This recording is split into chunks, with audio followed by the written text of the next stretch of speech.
Hello, everyone. Thank you all for joining us for this amazing session. Right, is the third edition of the Africa XR Conference or the Global XR Conference, right? And I'm excited to co-host this amazing session with my very good friend, Oluwabumi. Right, Bumi, say hi. Hello. So good to be here with you, Rome. Okay, great. So thank you all for joining us. This is going to be an amazing session. We'll be having some great guests that will be sharing their thoughts and feedback on what they are doing with XR, XR for agricultural training, XR for maybe finding somebody you want to start a relationship with in VR. Very interesting one. We're talking about emerging tech and innovations in XR, and also how the African XR space can tap into the huge potential of the technology. So before we start, I will do a brief introduction of what the Global XR Conference is, and also what our initiative is about, which is called Immersive Tech Africa. And so the Global XR Conference is a virtual event. Um, it's also known as the largest global community event of XR enthusiasts, those that are passionate about emerging tech, those that are still newbies in the tech, right? So everybody's welcome, irrespective of your skill sets or level of experience. And the goal is just come and share your ideas, come and share your impact and feedback as regards the technology. And surprisingly enough, this is the third edition of the Africa XR Community Session, right? So we have been doing this since 2021 with an amazing team, and I'm super glad to continue it, right, with my team. And the goal of the community session basically is how can we unite XR change makers on the continent, and also have feedback and experiences from founders and thought leaders across the world. And the goal for the conference is to be like a platform for exchange, sharing insights, showcase your projects, and discuss some of the perspectives on the future of extended reality.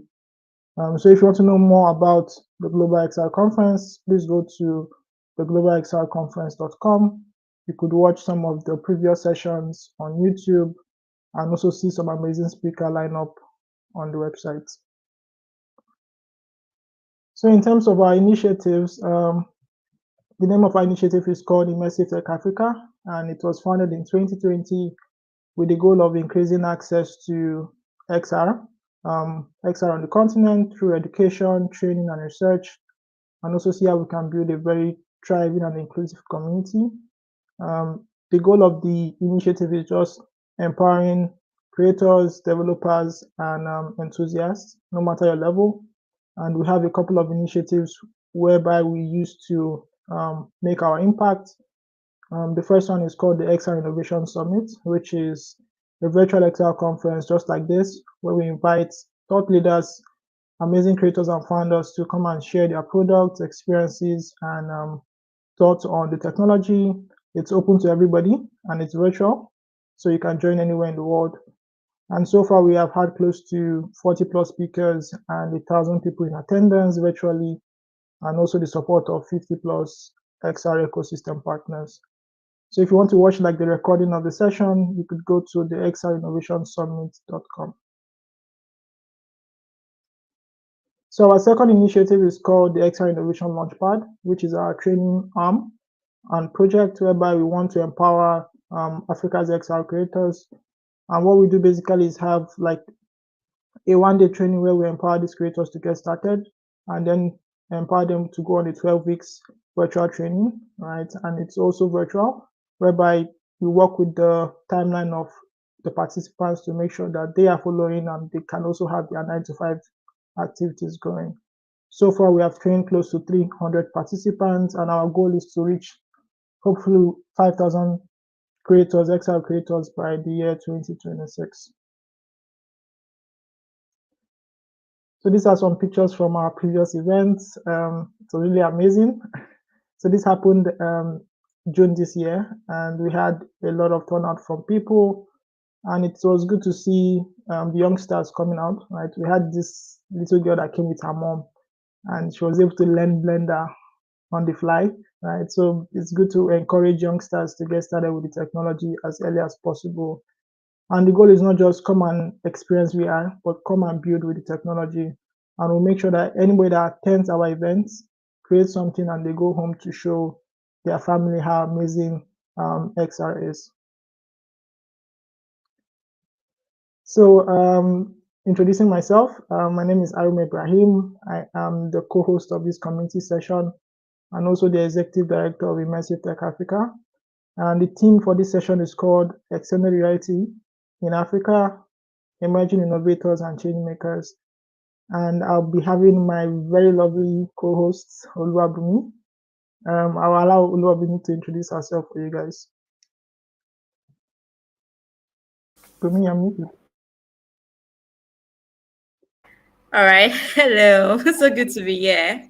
I'm Oluwabumi Barakini, and I'll be co-hosting this community session with Arome Ibrahim, as we'll be talking about extended reality in Africa for emerging innovators and change makers. So moving on to our very good friend who is in the green room, Sariki. He's also our co-host, and he'll be in charge of technical support for our amazing speakers that'll be joining through the green room before they come live on the stream. And moving on to the sessions, I'll allow Oluwabumi to take it from here. She'll be introducing the speakers and their topics for you guys. Okay. Thank you so much, Harome. Right. I'm so excited having Kabir Seidu of Nubian VR. He's the CEO of Nubian TR, and he's going to be talking to us about VR greenhouse simulators, training the next generation of African farmers to feed the world. I'm particularly excited about this really because I don't know how this is going to plan out, right? Having to really know so much about the greenhouse just by, being in an immersive environment, right? Then moving to our next speaker, Casey. So we have Cassie Milhouse of Meta. She's the AR product specialist of Meta, and she's going to be taking us through Date Me in VR, right? For those who are possibly looking for relationships, right? I'm sure this session is going to be, an interesting one, and I'm also, interested in this one particularly. Yeah. Right, and we have Michael Ayomide Ogungbe, COO, Graysoft Technologies. He's also going to be talking to us about the African market, building metaverse experiences for our market, and then we're also going to be having Tola Kasali, CEO and co-founder, perspective developer, and is also going to be talking to us about emerging technology and innovation. We have, lineup of amazing speakers, who are doing so well, in this space, and I'm excited about this. Awesome. I guess we are ready to go to the fun in VR, right? And I'm Yeah, looking sure. forward to seeing what Kabir will share with us as regards how we can leverage on emerging technologies to support those that want to learn about maybe VR for simulations in farming and also agriculture. So Kabiru is in the back end. I'm going to add him to the stream. He will introduce himself and he will get right into his session. Hi Kabiru, how are you, man? You're muted. Your mic is muted. You're muted. uh, okay, you're on Classic, now. a very classic virtual meeting mistake. As But usual, how are you? hi, I'm doing very well. How you doing with me? Hi, Kabir. How you doing? I'm doing very well. I'm doing very well. Very excited to be part of this event, and also very excited to share, some of the work we've been doing in terms of VR and agriculture too as well. Awesome. So before you Um, start, could you give like a brief introduction of who you are, what you're doing at the moment, and an overview of what Nubian VR does in Ghana? Absolutely. So, hello everyone. My name is Kabiru Seidu, and I'm co-founder and CEO of Nubian VR. I also serve as program director at Nubian Foundation, and I think lots of the work I will be talking about today is more in relation to my work with Nubian Foundation as opposed to Nubian VR. But for those who are curious, Nubian VR is an interactive product company, and primarily, we build interactive product on mobile, web, and also virtual reality. And most of the times, the kinds of applications we build are primarily intended for learning and training. So on the foundation side of things, I mean, we created our foundation primarily to be able to start working on some projects that have interest to us but are not commercial, for lack of a better word. So really, most of our projects for good are encapsulated underneath our foundation. So a little bit of background about, I mean, myself and Nubian Foundation. Sorry, So Kabiru. Kabiru, can you hear me? yes, So me and Bumi will go off the stream to allow you share your keynote for 20 minutes, and then we'll come back absolutely. on the stream when you are done. Right. So Okay. have a So good let me one. know who have Have the, fun. I do have the screen. Yeah, you have the floor now. Awesome. Okay. Um, So just a little bit about Nubian Foundation. Nubian Foundation is very, very committed to ensuring that the benefits of technology are very visible in the space of education, learning, and training. So primarily, our goal has been to figure out which technologies are, I mean, could be relevant to be it secondary schools, be it workplace training, and based off of that, create, research and also developments to as well and deployments that would enable us to be able to reach the kinds of audiences that we want and provide them the benefits of technology for learning and training. Um, Today, I would be speaking primarily about a project which we're working on agriculture, which is called the Agricultural Upskilling Project. And essentially, I mean, it's a topic that is very, very important to me, and I think also important to everyone here as well who is listening. I mean, since the dawn of human societies, from 12,000 years ago when we decided to stop roaming as hunter-gatherers and start banding together, agriculture was one of the major activities that enabled us to be able to move from, a society of hunter-gatherers to one of, cities, society, and civilizations. Um, essentially, surplus food from agriculture has been what has really been the building block or the foundations of our society. But today, I mean, agriculture faces, I mean, it's struggling a bit. Currently, we have about 8 billion people on the planet, 8 billion mouths to feed. And this is coming from a point where just at the turn of the 20th century, I mean, we were 1.6 billion people. So almost within the span of 100 years, essentially, we have been able to almost multiply our population by a factor of 8, and that has lots of toll in terms of just I mean, our agricultural system. This is stretching our agricultural system by leaps and bounds.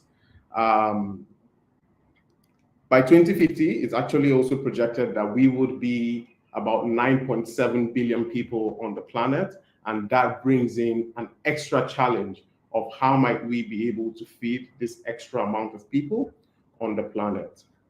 But as we talk about feeding 9.7 billion people, I think there are some important metrics that we need to know as it relates to where we are currently.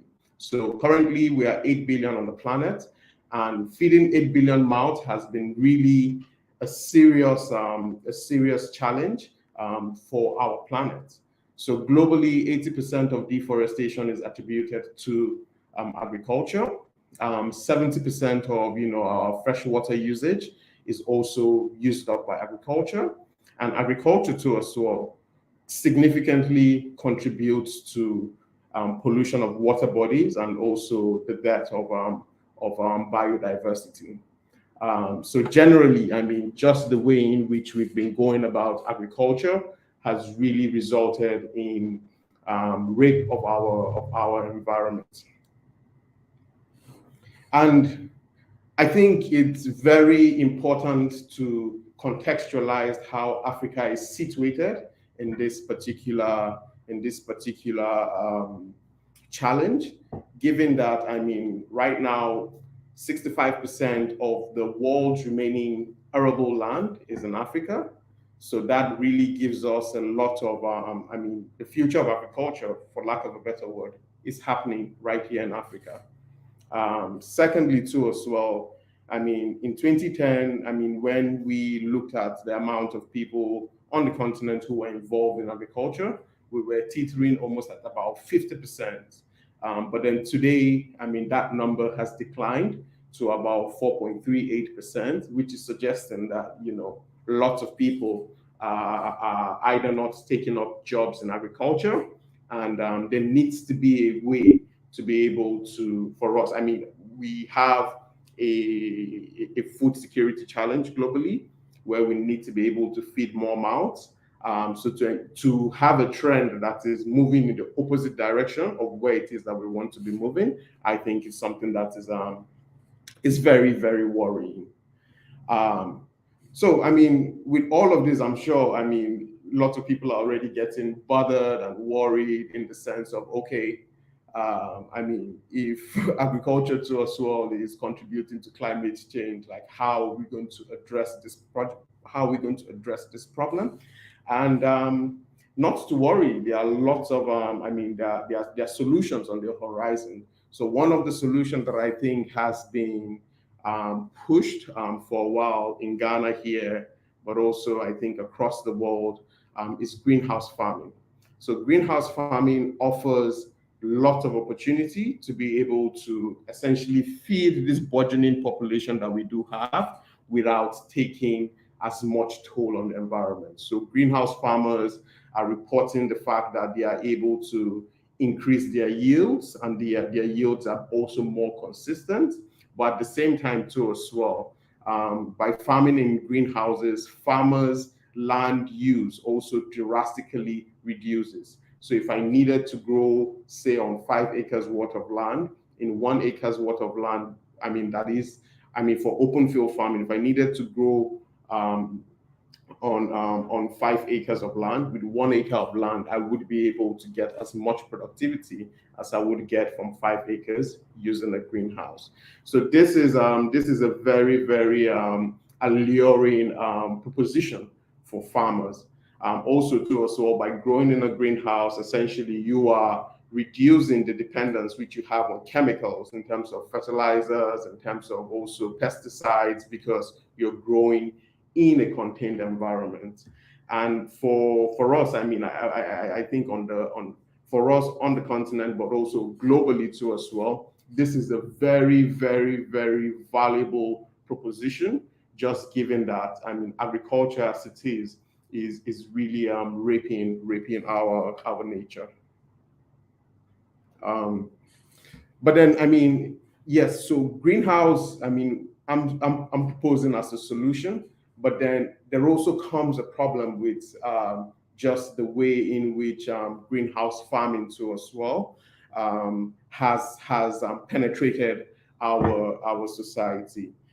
So for one, in terms of just I mean, access to knowledge on how to grow in greenhouses, it's very, very not accessible to a huge swath of people. So normally the trainings are very expensive. The trainings take quite some time, and also too as well, the training would require you to probably devote about 6 months to be able to learn properly. And given that this is some kind of technology that we want to be able to drive adoption of, we need to start thinking beyond the ways of how we've been training to see what are the new ways and approaches we can use to ensure that greenhouse farming, which we have established, provides a lot of value to the environment. How might we be able to accelerate and scale the adoption of greenhouse farming? And our proposition is to do this in virtual reality. And I'm sure the question for most people is like, why train people in virtual reality when it comes to like how to farm in greenhouses? And the reasons are numerous. But then I think just for the benefit of time, I would just focus on four of them. So one, I mean, is the fact that by training people in virtual reality, you are able to cut down the time of training from about 6 months to almost say about 2 months of training. And the 2 months of training which we're talking about over here is 2 months that also include training in a physical greenhouse. So if you're just looking at training people through the simulation alone, that would also take a much shorter time. But then generally, by just ensuring that training is happening in a simulated environment, what that allows us to do is to also be able to fast track certain processes. So on your typical greenhouse, for example, if you made some kind of, let's say you had a pest attack of white flies and you made some kind of intervention towards, saying you applied neem oil or some kind of pesticide or weedicide. Oftentimes it would take you about 2 to 3 days or sometimes even up to a week to be able to see any kind of changes. But then the value of having a virtual greenhouse training simulator is that it allows you to be able to fast track and simulate this intervention or the outcomes of this intervention at a fast pace in a way that it provides almost instantaneous feedback for the person who is learning about how to farm in greenhouse. Lots of the time that people spend training in actual physical greenhouses are actually just waiting for certain actions that they have taken to manifest over time. But then with a greenhouse simulator, essentially you are able to fast track this. You are able to go from 6 months farming cycle, like a 6 month farming cycle. You should be able to go through that in less than 2 hours as opposed to 6 months. So that's one of the most compelling reasons as to why to train people in VR. Also, too, as well, I mean, there's the cost benefits in addition to just the fact that you're bringing down the amount of time. But secondly, I mean, training people in a realistic environment, I think, removes lots of the abstractions that people have if, for say, we had to like replicate a simulator through a computer or through a mobile phone. In virtual reality, we have the benefit of allowing people to engage with content in a very natural way. Right now, with the proliferation of lots of like gesture-based interfaces in XR, it's getting more and more feasible for people to be able to interact with objects solely with their hands. Given that this is farming and typically agriculture is very much a hands-on activity, we are just, I mean, by having a virtual simulator, we are able to provide an avenue for farmers to bring on their existing skills in farming into an environment where they are able to build skills on how to farm in a greenhouse and transfer that into a physical greenhouse. Also, too, as well, I think my third reason would be the youth gravitate towards technology. Like part of the reasons why we are seeing this trend or this decline in in just the amount of young people going into agriculture is largely as a result of the fact that a lot of people see agriculture to be a little bit dirty, a little bit, not cool.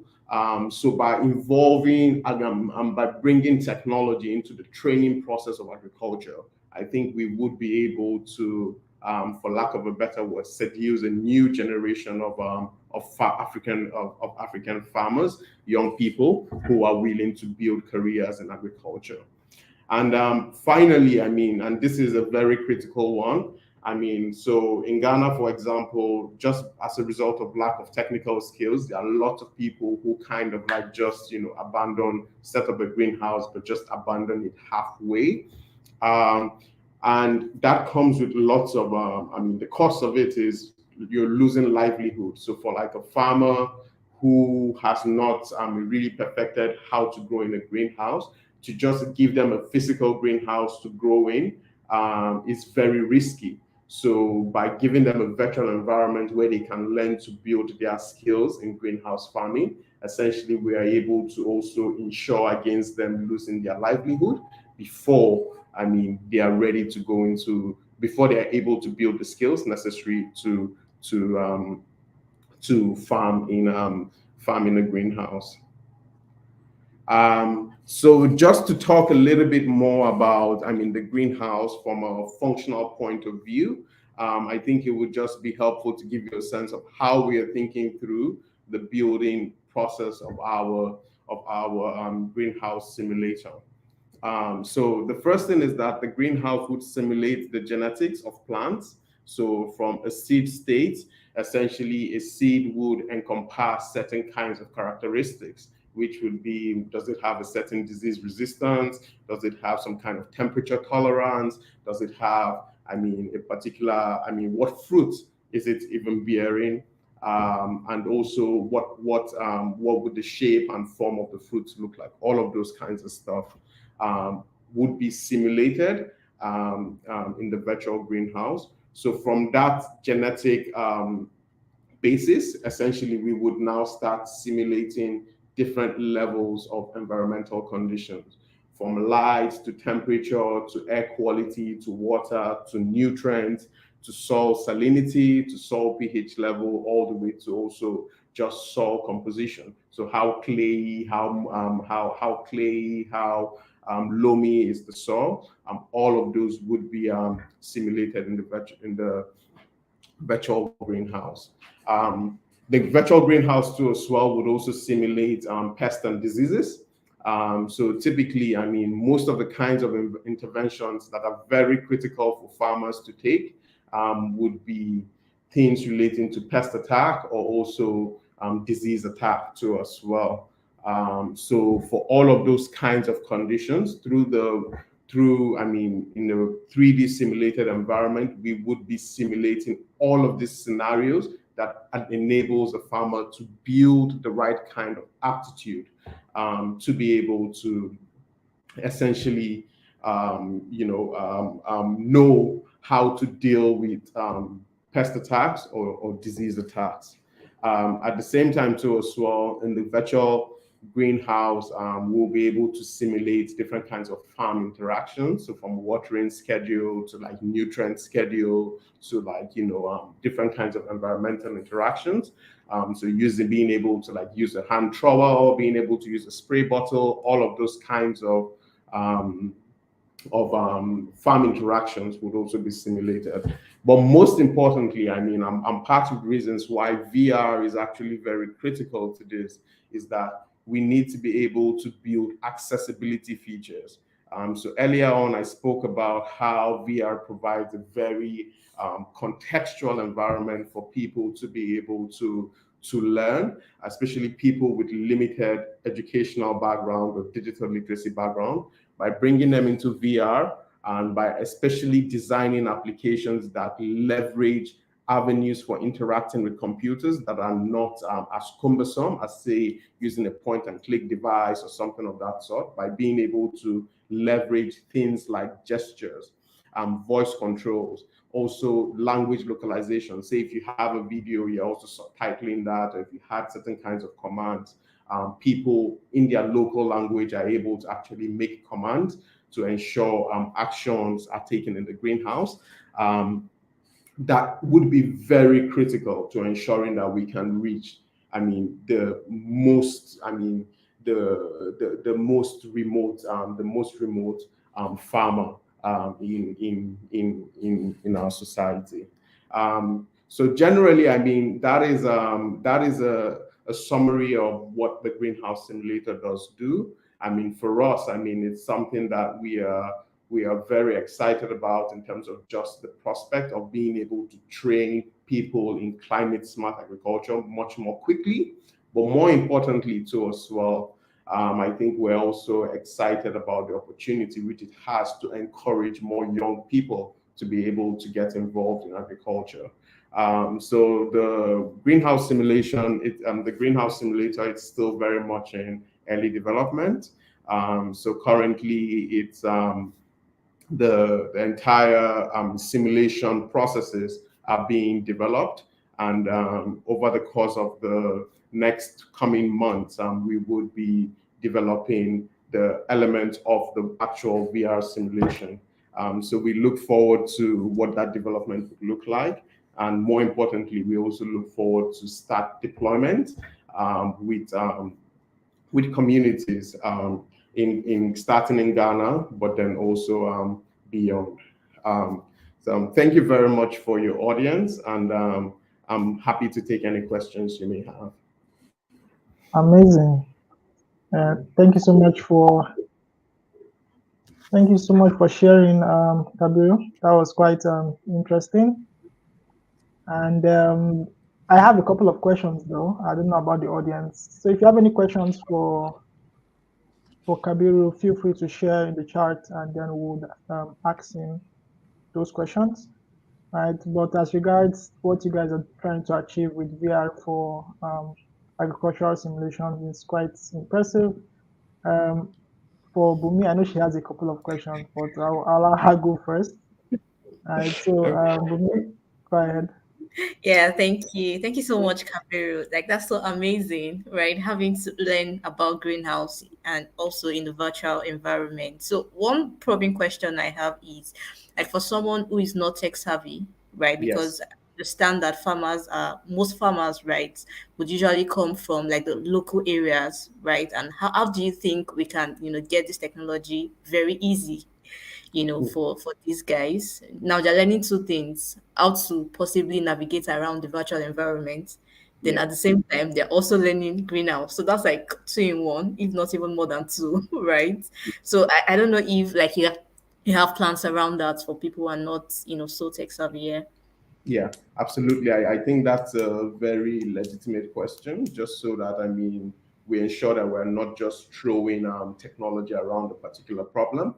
But in terms of just relating to how we can, I mean, make this accessible to lots of people, it's the primary reason why we're building this in virtual reality.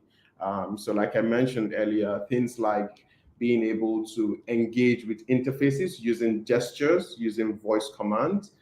These are ways of interactions that are becoming more and more mainstream in virtual reality. So when we think about, okay, maybe for voice commands, we should be thinking about how we can localize it. So a farmer in Nigeria, for example, who speaks Yoruba, we should be able to have it that they can actually speak Yoruba, carry out voice commands in Yoruba. If we had, say, videos that were kind of like giving explanations to certain kinds of content, we would focus more on using illustrations, animations to communicate that, but also have narration that is also localized to as well. In terms of just digital skills, I mean, we've had the privilege of just giving lots of people their first VR experience, and honestly, like even at a point where controllers were like the primary medium for being able to like control virtual environments, lots of people were able to like get a hang of it. But then by the time you take away the controller barrier and you bring in actual gestures where you're able to look at your hands, you can see different kinds of controls, you know what action to take, just because the content has been localized and is also guided by voice. We see avenues for how we might be able to bring people along. I think VR as a computing platform, I mean, and it's one of the reasons why we chose this is almost a place where essentially, I think with every computing platform before now, so be it mobile phone, be it PCs, each generation have essentially gotten more people to use computers, largely because, so for example, when we were using what's the name, mainframe computers, they were largely present in research labs or in big offices or stuff like that. By the time we started transitioning to desktop computers, it started being more accessible to the household. Mobile computers even got it to a point where computers were almost much more personalized. And I think with VR too as well, it's also going to bring in a new generation of people who've been locked out from computing, largely because of interface barriers. So for me, I mean, it's a very interesting UI UX challenge in terms of like how might we be able to bring on all of these new ways of interactions, from say gesture-based interface to also having voice-controlled interface. How might we be able to design that, design applications that leverages of these new ways of interacting to be able to bring in more people to computing. So it's a challenge we're curious to solve, but then it's a challenge that we're actually out to solve. Like part of the reasons why we chose VR is because we know that, I mean, if it's going to be possible in any technology to be able to like train farmers digitally, VR is likely the most likely pathway to go. That's amazing. All right, I can see that you guys have like lots of accessibilities for different categories of people, and that's really amazing, right? And I think I don't know if Aroma wants to go with this question, so I should just ask my, I should ask one more question. Yeah. So I know that you must have spoken to people about this, possibly at the ideation stage, while you were just thinking about it. Like, what was people's what's it called is it what's the word to use now? How do people perceive? Yeah. So when you started talking about learning greenhouse Yeah. in the virtual space, like how do people perceive it or how do they receive it? Right? What was response? Yeah. What were the responses? Yeah, you got from people, especially those already in the industry, right, and those also outside of the industry. Okay, so for those Yeah. who are actually in the industry, they are very, very, so industry in the sense of like, say they are either manufacturers of greenhouses or they build greenhouses and, train people on them. They very much bought into the idea from the point of view of like, okay, this does make sense in the sense that currently our training would take us, like, if you're to have any self-respecting training in greenhouse farming, like it has to take at least a minimum of a life cycle of a vegetable plant. So that means what that it means is that you've been able to see, the plant evolve from like seedling all the way to, maturity and then eventually to its decline. So that typically is a 4 to 6 months process. So a solution that is able to give people the opportunity to see this 4 to 6 months, 4 to 6 months occurrence in less than a day.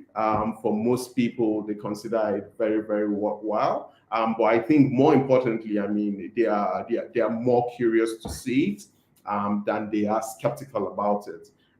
So for us, I mean, it's also a very exciting challenge, and it's something that I mean the development team to sort of feeds off because I mean if we're able to build this and ensure that it's able to reach farmers, the demographics that need it the most, which are demographics with very limited educational backgrounds and very limited digital literacy skills. For us, we think it's a challenge that is very worthwhile to take on. Cool. That's amazing, Kabiru. My Thank question you. basically is, first off, when you just said VR, I was like, why not AR, right? Because we know the cost of the VR headset is the Quest 3 is close to $500 plus, right? And we That's have a true. very huge market of mobile phone users on the continent, close to 500 million people, right? Don't you think maybe launching first with a more accessible option on a mobile device like AR can Mhm. onboard more remote farmers that might not really have access to a headset and maybe reduce the stress load for you guys in terms of acquiring a lot of headset for your users? I think that it's a valid point. But then when we just look at the level of detail of simulation that needs to be done, um, to imagine doing it off an AR device that it's a phone, it's very computationally expensive. So it's something that I mean we've kind of like just thought through what we imagine the final form of this would look like, and we're building for that. But also the approach which we're taking to building is one too that is very incremental in the sense that we are involving like a lot of like testing into it, testing it out with different communities of trainers. So the idea is not really to immediate, and this is part of the reasons why it's also being done under the Nubian Foundation, just so that we can develop the solution with very little commercial pressures put on it at this point in time. Because I mean, if we look at the scale of the challenge which we have, just in terms of that, most of the farmers on the continent are trained using. I mean, the approach to farming we have is environmentally unsustainable. There needs to be, some way of creating a very effective way, and effectiveness, I think, comes with the level of immersion that VR brings into it. And in terms of just whether it's VR or AR, I mean, generally for me, I see all of this to be on one continuum. Like if we even just look at more of the more recent, VR devices that are coming into be like they are, I mean, both a mix of, AR and VR. So if it's to have it on mobile phones, it's possible, but then just in terms of the approach with which we're going right now, we really want to, I mean, design for the final form of what this would eventually look like.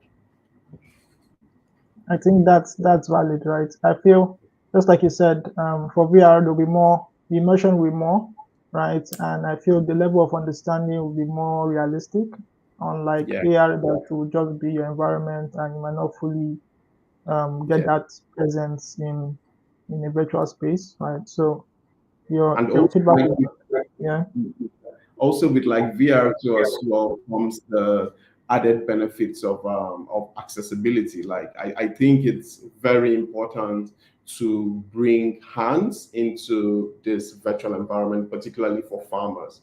Like farmers are very hands-on, so to be able to have them, just interact with the virtual world in a very similar fashion as they do with the physical world.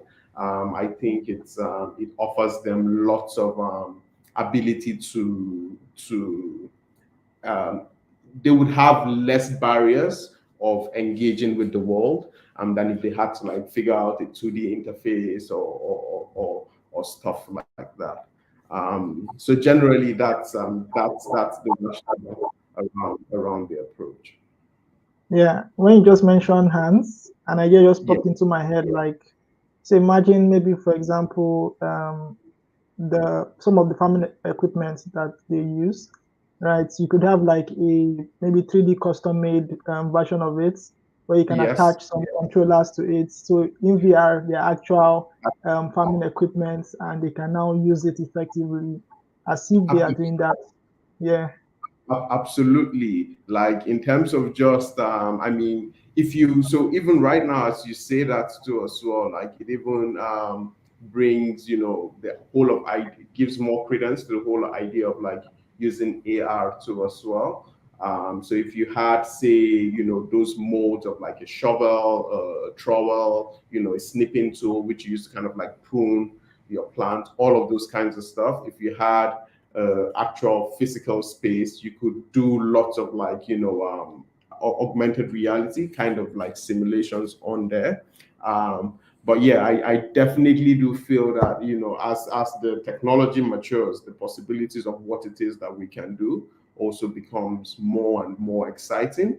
But then even just where we are right now with the existing technology, even before the Quest 3, like with Quest 2, I do think we have sufficient technology to be able to create a very compelling virtual environment that can train people on how to farm. Because it's I mean it's farming is it's essential to the point that we must be able to, I mean, take advantage of technology to scale access to it. And for me, when I just think about scaling accessibility to VR, I mean, to greenhouse farming, I do think there is a very, very important role that VR could play. I don't know. Most of you are probably familiar with like the Matrix movie, but if you remember the scene of like Neo learning how to like fight, and essentially he just goes into a simulation and in like a very short amount of time is able to pick up skills of how to like fight by doing that in a virtual environment. I think that's the kind of approach to accelerating agricultural upskilling that we definitely need to be adopting. Cool. So my last question is, in terms of the future, right? What are some of the potential partners and collaborators you are looking at having on board? And how do you see these partners coming in, and what roles would they be playing to Yeah. support the development of this VR experience? Absolutely. So in terms of just being able to move the project forward, there are certain key partnerships that we've been forging. So some of it is with like the manufacturers of greenhouses, just speaking to them to see how we can learn through from their training process, and based off of that, use it to optimize our own virtual training process. But then also too as well, just with different communities of like of extension officers. So right now, the primary way in which agricultural knowledge is passed on is through extension officers. So through that too as well, we're trying to build a network of extension officers who would actually be trained first, and based off of that, they would also now be the anchor that would then now go out to start propagating these other ways. But then also too as well, I mean, it's part of reasons why we're doing this under the foundation is for some other reasons too as well. So for example, I think it's very important to be able to show the profitability of acquiring skills in VR. So one of the things which we're doing is that in addition to the virtual training, we would have a physical training too as well. But then we also want to be able to support people who've gone through both the virtual and physical training to be able to get, I mean, access to finance that allows them to own their first greenhouse and start farming. So for us, like just thinking about it from that model of how we might be able to create an enabling environment where we have the skills development, we have the access to finance, and we also have the access to market bit figured out. We feel that three components could really get us to a point where essentially we can scale, agricultural, adoption of, greenhouse farming, and also get much more young people to us who are involved. Awesome. So thank you so much for those amazing feedback. Thanks a Just like lot. as you're talking, some ideas are popping into my head. Another one is, so imagine like, um, for example, my mother's mother, so my grandmother, right, in the village, she still farms. She's close Yeah, to 80 plus, right? She still goes to the farm, but I feel they have some of this knowledge as regards farming that the youngsters don't, that's right? true. And so imagine them leaving the earth and they are living with those Kind experiences of. and knowledge that are not digitized for the upcoming generation, right? It would be great if you could engage the seniors to share their perspective on farming and maybe embedding some of those experiences into the VR simulation that you'll be building because farming is an art. You just don't learn it through the books or in the classroom. It's a hands-on experience, and True. it's built over years of going out to the farm and understanding how it works. Right. Serving So if you nature. could have like, yeah, you could have like a user group of seniors that can share their perspective on how best to do it. It would be great because I know that some seniors can just sit down and tell you it's going to rain today and it will rain. Exactly. Right? I've met those kind of seniors. Exactly, right.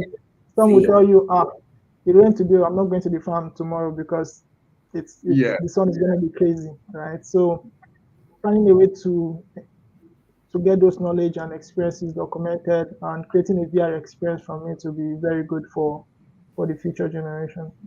absolutely. I think tapping into the indigenous, knowledge that we do have, is also going to be very critical to just, move us to a place where we are much more, farming in a much more climate smart way. Mhm. Cool. Yeah. So thank you so much for your time. How best can people reach out to you if they have any questions or feedback?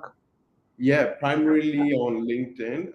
So you can find me on LinkedIn, Kabiru Seidu, and Nubian VR, Nubian Foundation. I carry those tags too as well. So yeah, that's the best way to connect with me. Great, cool, Online as well, you can connect with Nubian VR, Nubian Foundation on www.nubianvr.com. awesome. Thank you so much, man, for sharing the great work you guys are doing with XR in Africa. I look forward to our future engagements and also conversations. Thanks a lot to Ibrahim, and thanks a lot to Oluwabumi. yeah, thank you, Kabir. So good to have you Right. here. Yeah, cheers. Have a great one. Cheers. Bye. Awesome. Yeah, amazing. Yeah, so thank you all for listening. I hope you enjoyed that amazing session on how we can use VR simulations for agriculture and also help some young farmers like us or Oluwabumi that want to go into farming learn how to do it well, right? But in a more immersive way. So up next is our amazing speaker called Michael, right? He'll be sharing his perspective on building metaverse experiences for the African market. Michael has been my good friend from Gracesoft Technologies. He's the Chief Operating Officer, very good with XR and also community activities. And he'll be sharing his thoughts on how best you can leverage on the technology on the continent. And he's in the back end, so I'll be adding Michael to the stream. So please, if you have any questions for any of our speakers, feel free to share it in the chat and I would ask them afterwards. Okay. Hello, Michael. How are you? You're muted.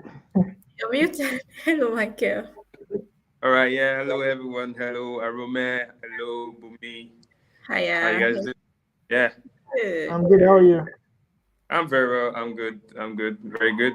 I think I'm Yeah. like African. I am attire. Thank Okay. you. Thank you. Thank you. Yeah. Thank you. You make me Yeah. want to go and wear my own cap right now, man. Yeah. You can try them. Okay. Looks like I just. All right. Okay, great. Michael, you were talking about how we can leverage on XR in the African markets, and would love to hear your insight and experiences with the technology and your perspective as regards that. Before you start, you have 20 minutes for your session, and after that, we'll have some Q&A. And I will allow you to introduce yourself, tell us where you're from, what you're doing, and also a little bit about your organization. All right. So I can shoot. Yeah, go ahead. All right. Good day, everyone. I greet you all specially. My name is Michael Ogungbe, and I am the Chief Operating Officer at Grace of Technologies. Grace of Technologies is a company that seeks to help people leverage technology for improved livelihood. And you can see that in all that we do, right? We have four thematic areas: Grey Hub, Grey Tech, Grey Create, and Grey Academy. But I'll be focusing more talking more about what we do at Great Tech, which extends to what we do in the metaverse space. So that's it basically. I don't want to share everything that I need to say. So that's based on introduction, right? Okay, Yeah. great. So you have 20 minutes for your session, and would love to hear what you have to say about the topic. So have fun. All right. So building metaverse experience, right? Building metaverse experience for the African market. And why is this so? Why am I particular per se about the African market, right? I was having a discussion with a friend some days ago, and I just told him that, oh yeah, I'll be speaking about building metaverse experience for the African market, right? And we almost got into an argument, right? Talking about building for the African market. What's so particular about the African market? Why should we build for the African market? Why is it essential to build for the African market?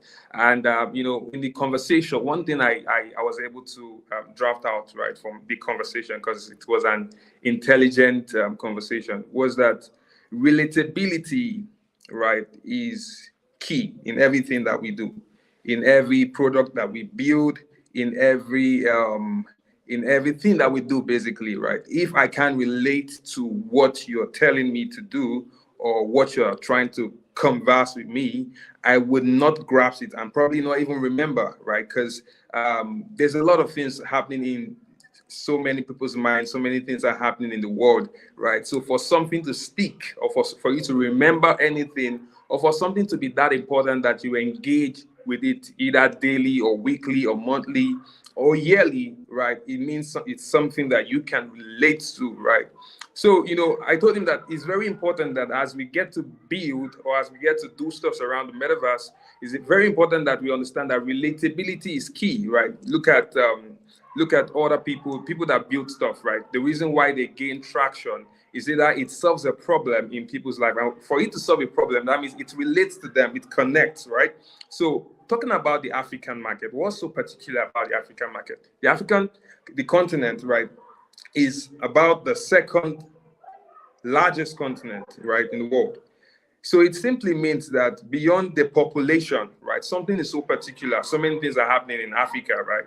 So many things in the financial space, so many things in the agricultural space, so many things in even mental health, and so many things happening with different governments, right? But one thing is particular about the African people, which is that they are very amazing people, right? Because you are trying to build something, right? You are trying to help the African continent, right, relate to the metaverse, right? Oftentimes, while I was having the conversation, right? So oftentimes we've also discovered that as Africans, most times we are always consuming this technology, right? We are always, so we have so many things happening. We have technological advancement coming up, but most times you see that we are at the point where we are just consuming this technology, just using it, using it. We are not creating things for our market, right? our market is definitely consuming this thing, but as Africans, we are not really even building, right?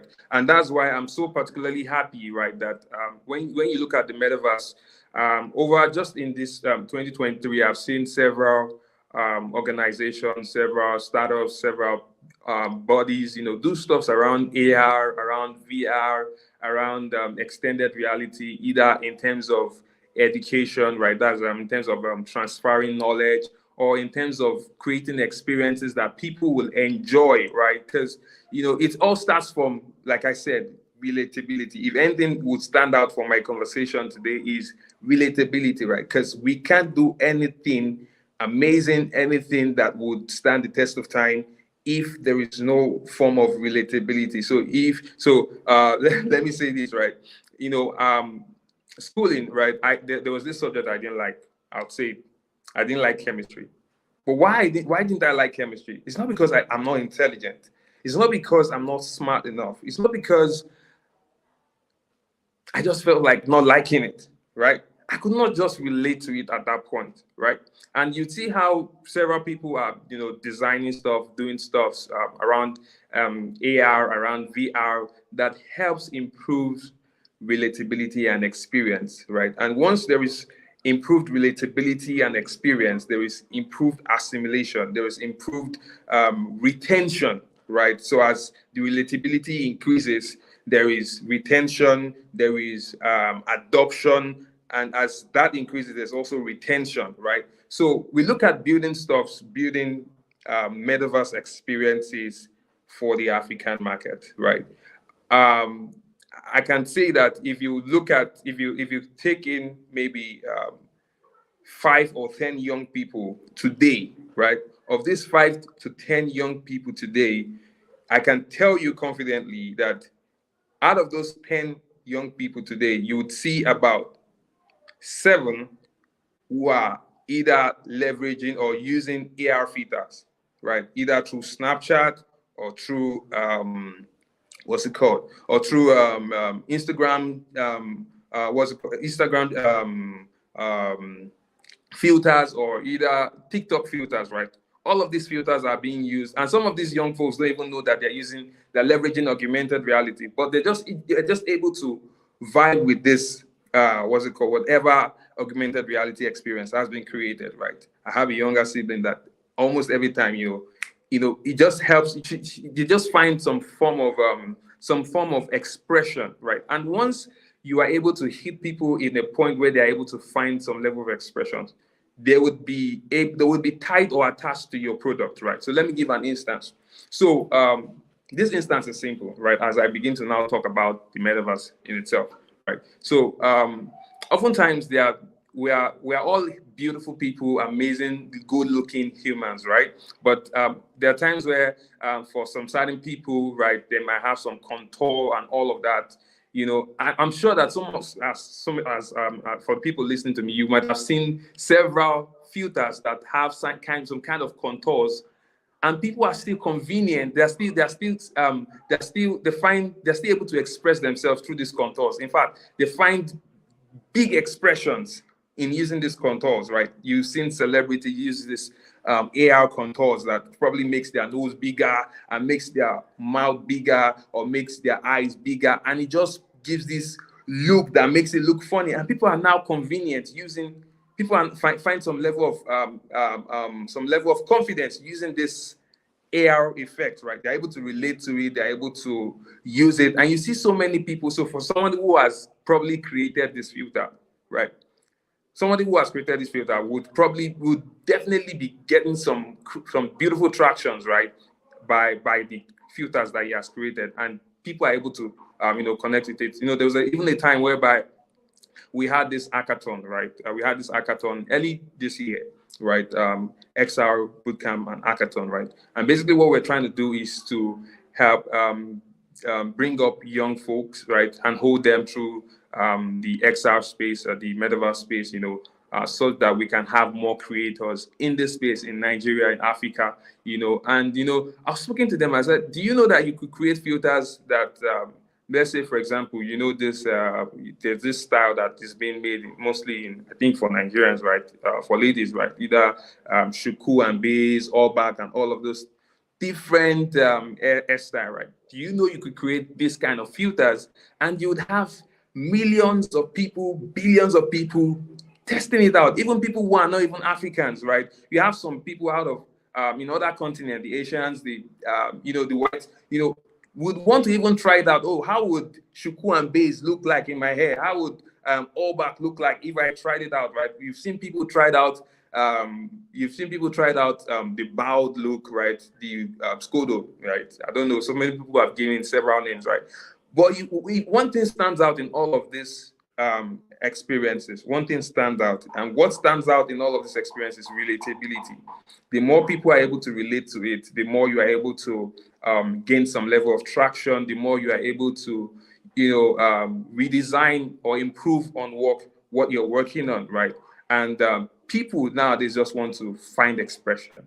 The moment anybody is able to find expression in what you're doing, right, you're solving a problem, right? And as they're able to find expression, they're able to use whatever product you're developing, right, in the metaverse space, right? So talking about the AR, VR, extended reality, right? We've seen a lot of progress in this space, right? Especially with what Meta is doing and what Apple is doing in terms of Vision Pro, right? And the latest device that was just released by Meta, which is Oculus Quest 3. You now see a lot of people, getting into this space, and I'm particularly excited, right? Seeing that a lot of Africans are on lookout on how do they utilize this stuff, right? Because what you don't understand, you can't really innovate in that space, right? You can't really innovate in that space. And it all starts from testing it out, right? People cannot speak about the metaverse, people cannot improve on the experiences if you don't test it out. And that's why it's very quintessential that companies or people or startups that are building stuff around the metaverse are able to correct the perspective, right, of what people seeing about the VR space, right, the VR, the metaverse space, right. Oftentimes, when people wear the Oculus headset, based on what I've seen, right, and the media has a way of propagating an outlook, right.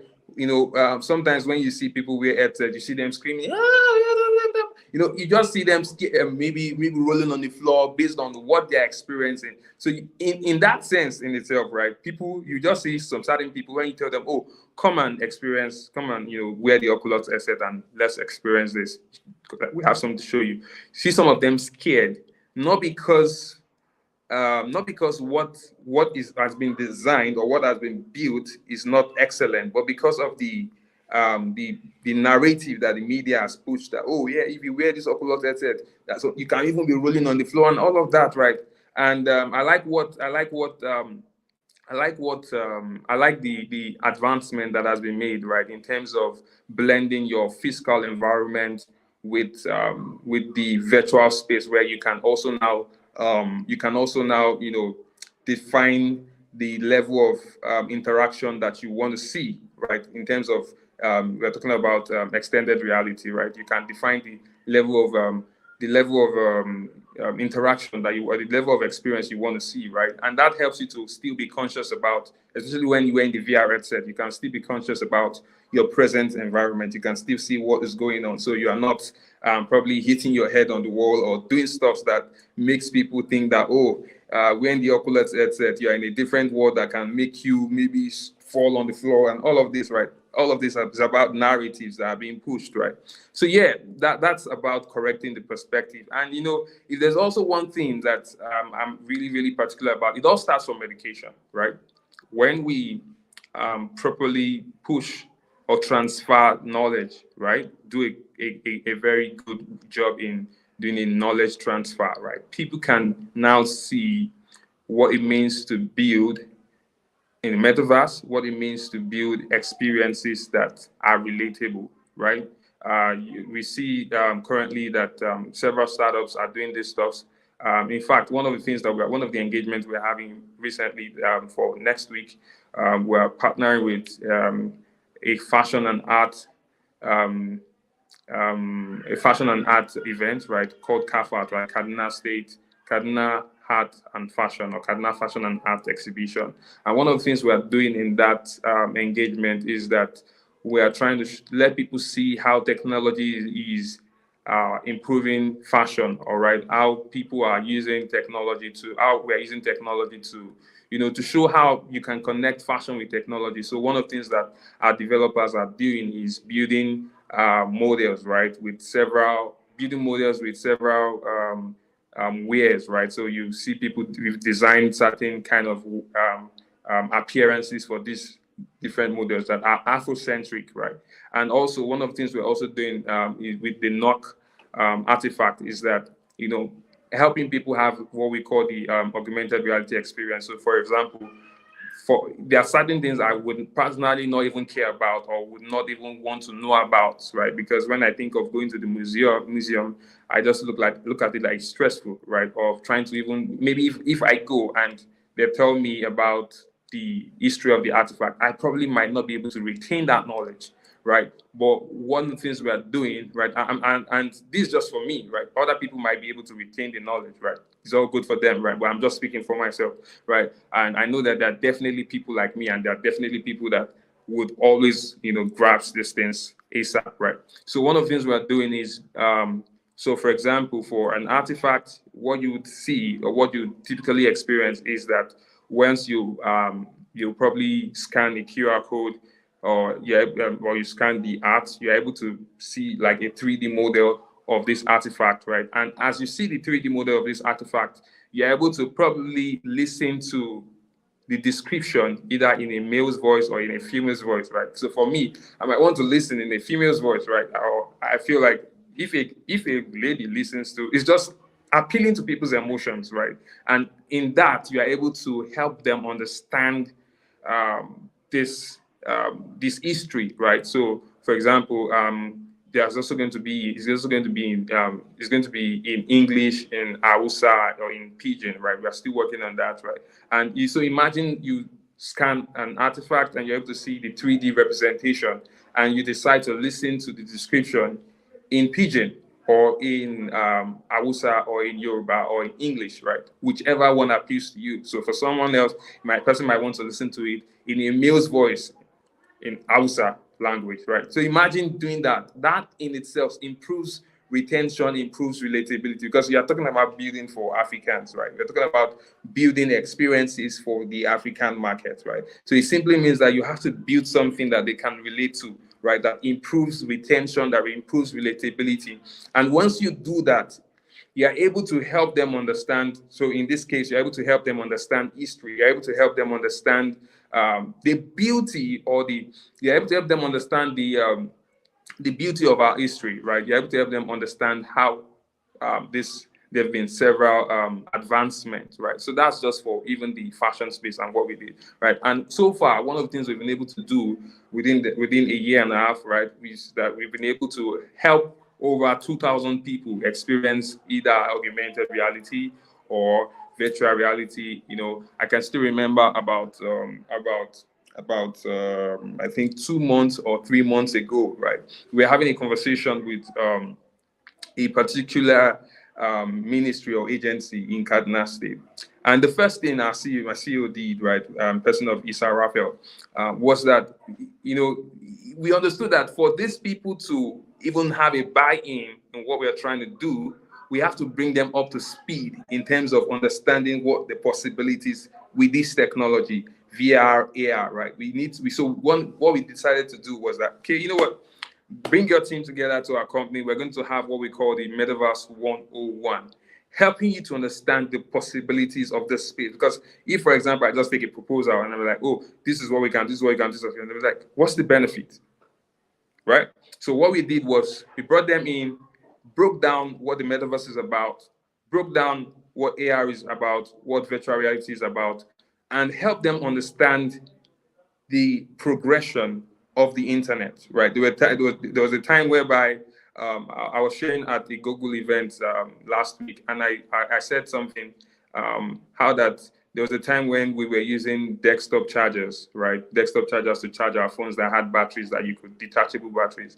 And at that point, when we had those desktop chargers, people could, so for me, right, at that point, right, anytime the desktop charger gets spoiled, I just lose it up and just, try to fix it, right?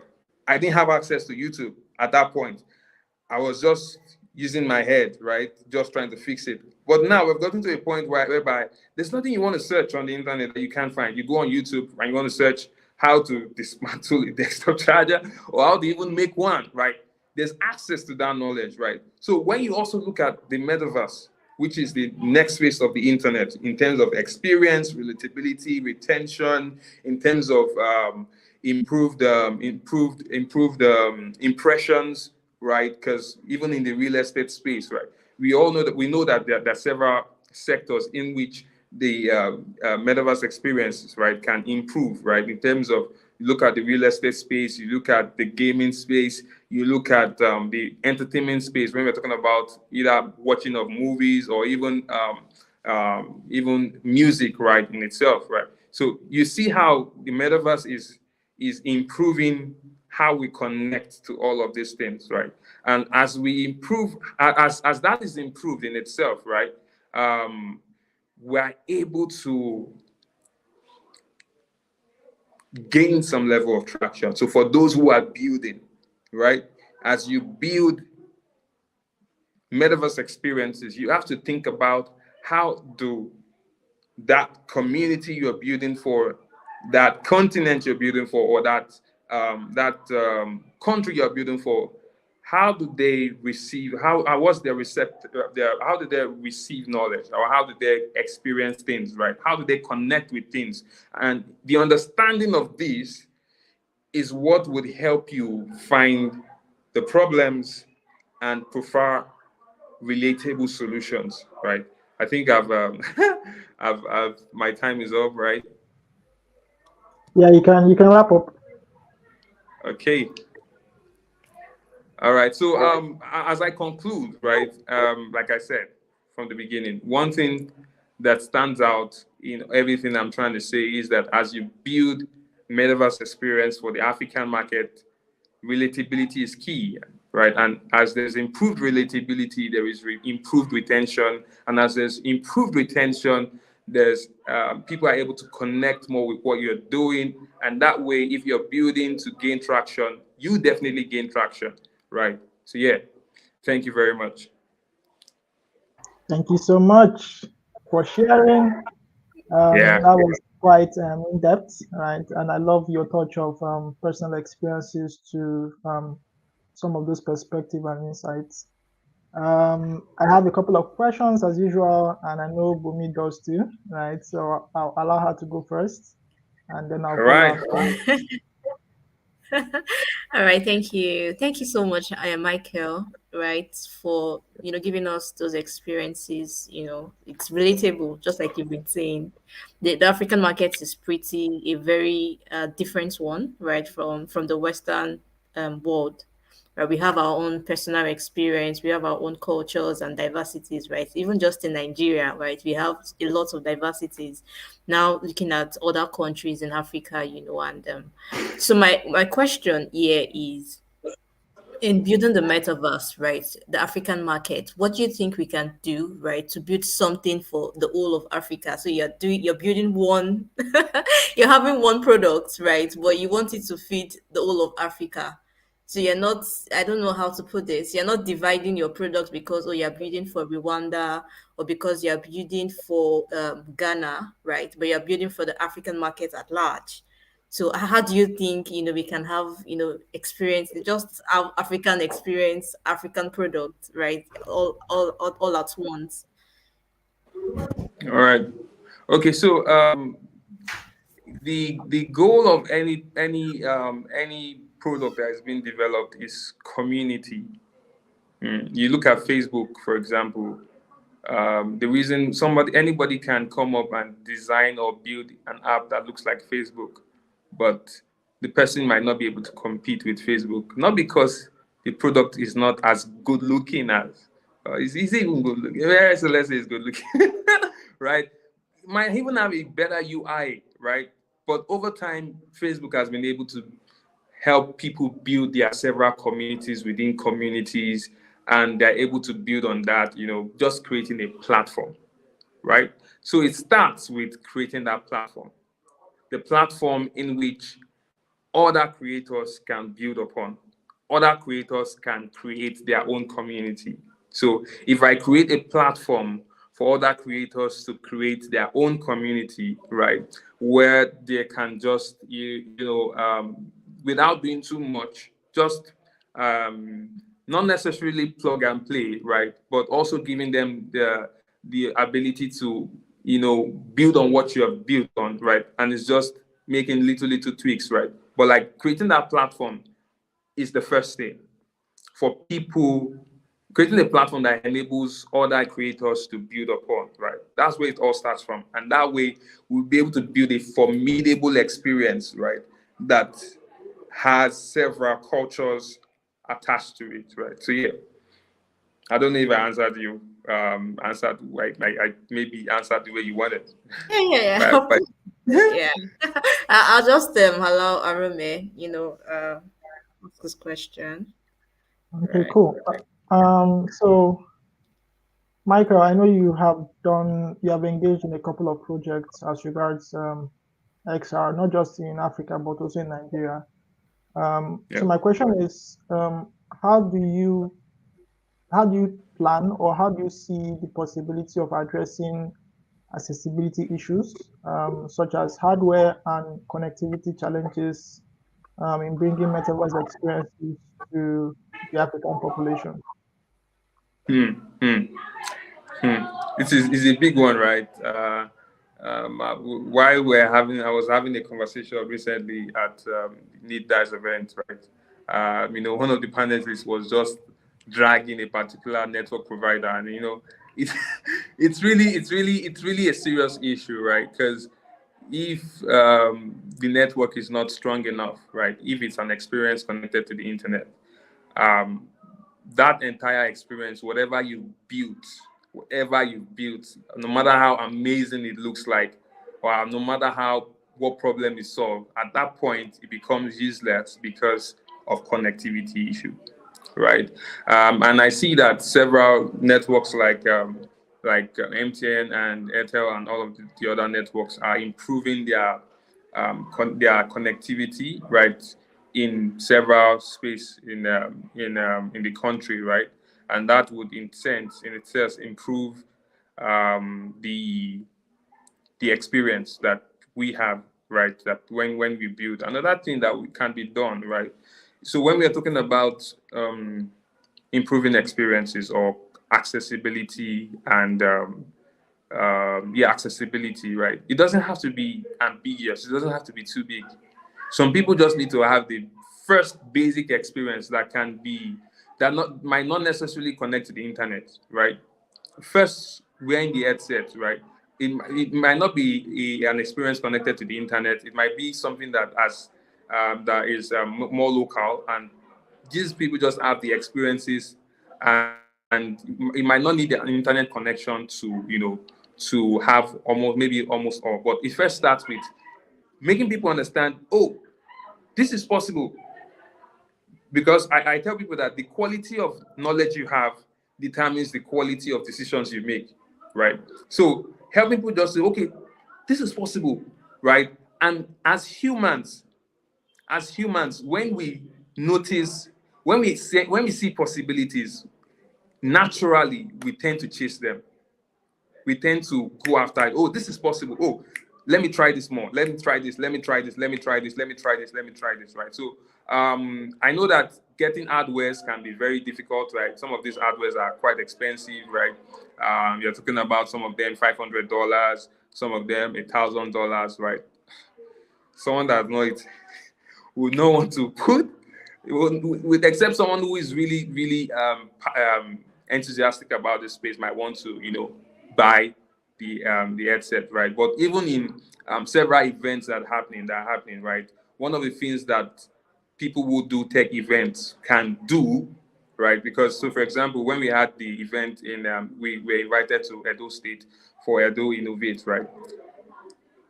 if when we got there, right, the place was just filled up. So many people wanted to come and have the experience, right? So even when we were tired and we are like, okay, we'll continue tomorrow, we had people saying, oh, please, I'm the first person. You can just look at my face where if I come tomorrow, I want to be the first person to experience it. And the next day, before we even get there, that place will have been. We already had people like in front of the booths, right, waiting for us. And you're like, Chief, Alpha, remember? Can you remember my face and all of that, right? So one of the things that can improve accessibility is Mhm. events, right? Event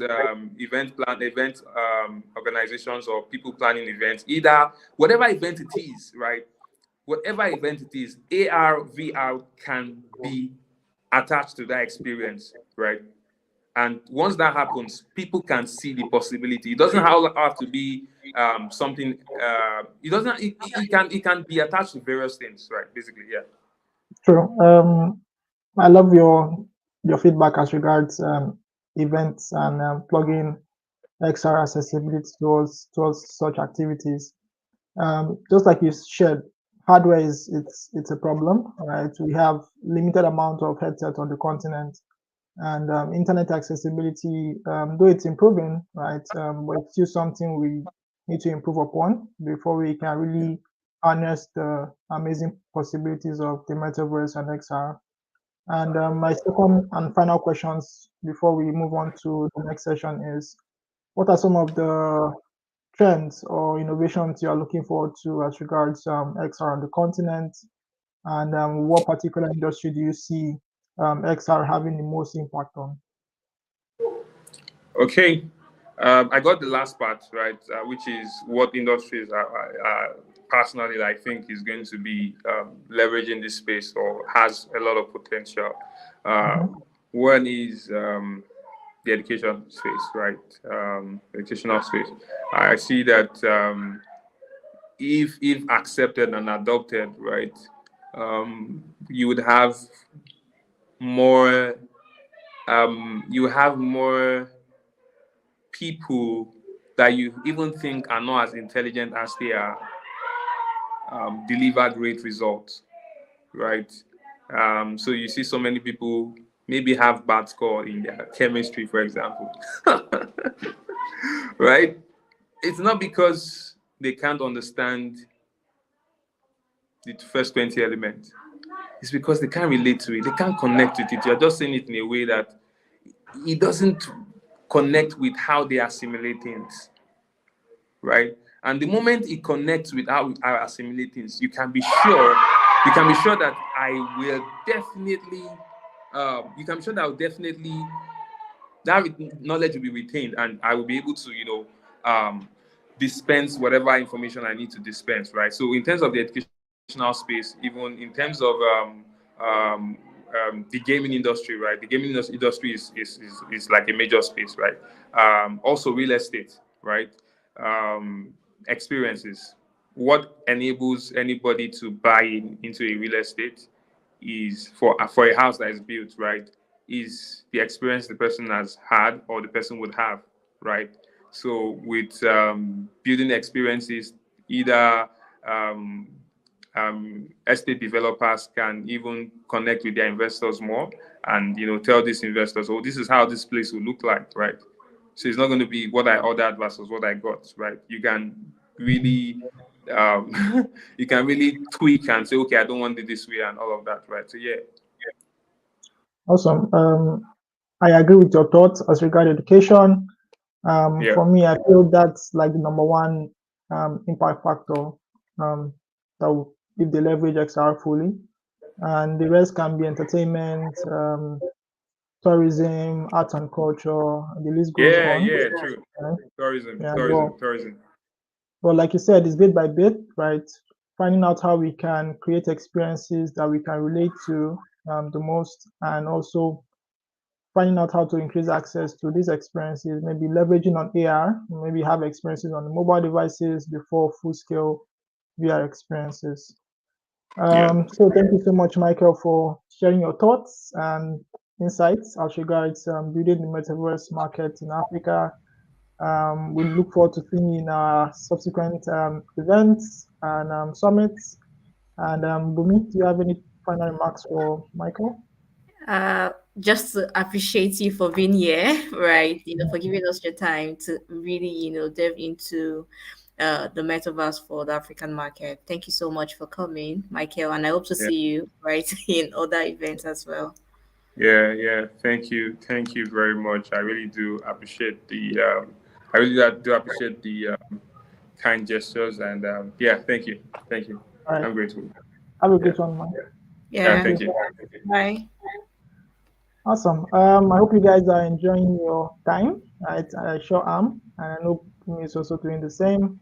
Yeah, sure. And for a session I've been looking forward to since I received the submission for the session to speak is dating in VR or dating in VR if I'm correct. Dates me Yeah, in in VR. VR. Right. So I was going through the description. I was like, okay, this is interesting because it's more or less her perspective on the experience, right? It's a realistic perspective, and she'll be sharing her findings as regards building relationships on virtual platforms. So Cassie is an AR product specialist with Meta. She's doing amazing stuff, and she's also passionate about community advocacy and promoting the adoption of immersive technologies across the world. She's in the back end, so I'll be adding her to the stream and she will introduce herself and go right into it.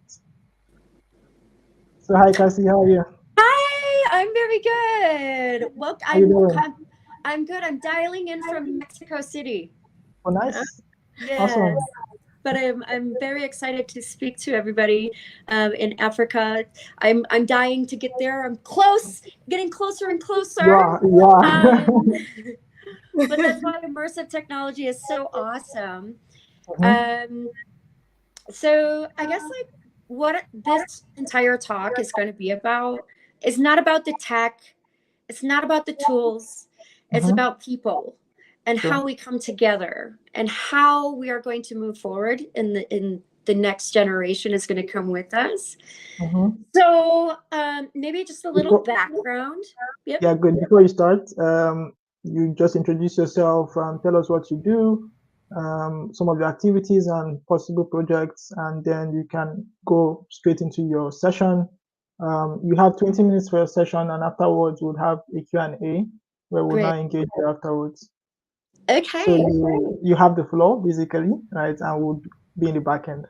Yeah, have Ex- fun, Cassie. Yeah. Excellent. Thank you. Cheers. All right. Hi, everybody. Whoop, there's my head. Okay. Hi, everybody. I am Casey Lane Millhouse. I am currently a contractor with Meta as an augmented reality product specialist. I have been working in virtual reality, augmented reality for about 7 years now. Ever since I put the big toaster on my head, I was like, this is what I need to do. Outside of work, I do a lot of experiments within virtual reality and augmented reality. One that I'm going to speak about today is during COVID, I decided to do a social experiment of dating people in virtual reality. You see, I had been in a marriage. I had just gotten a divorce. I was married for almost 10 years. So I didn't know what dating apps were. I had no idea how to use them. And in fact, like I didn't like them. I thought it was really weird. But I did have virtual reality. And I did know that there are other people around the globe that use virtual reality, and we might have the same interests. So I decided to give myself a social experiment. Could I really find a deep connection with somebody only using virtual reality and not using anything else? So I had a couple of rules that I put for myself.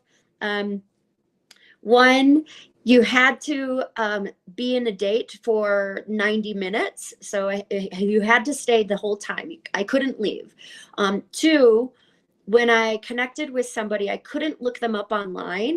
because I wanted to go in like super blind and super, very open to who this person was. I was, the third rule was no drinking before. I didn't want my brain to get all like messed up. So those were my rules. And I wanted to stick to them for 8 weeks. And I had a little bit of a trouble at the beginning. So I went on dating apps and I would tell people to date me in VR. But this was before metaverse even became like a big name. This is back in 2020 before Meta even rebranded to Meta. So a lot of people didn't even know what virtual reality was. I ended up seeing like one of my coworkers and I was like, I'm not going to match with him.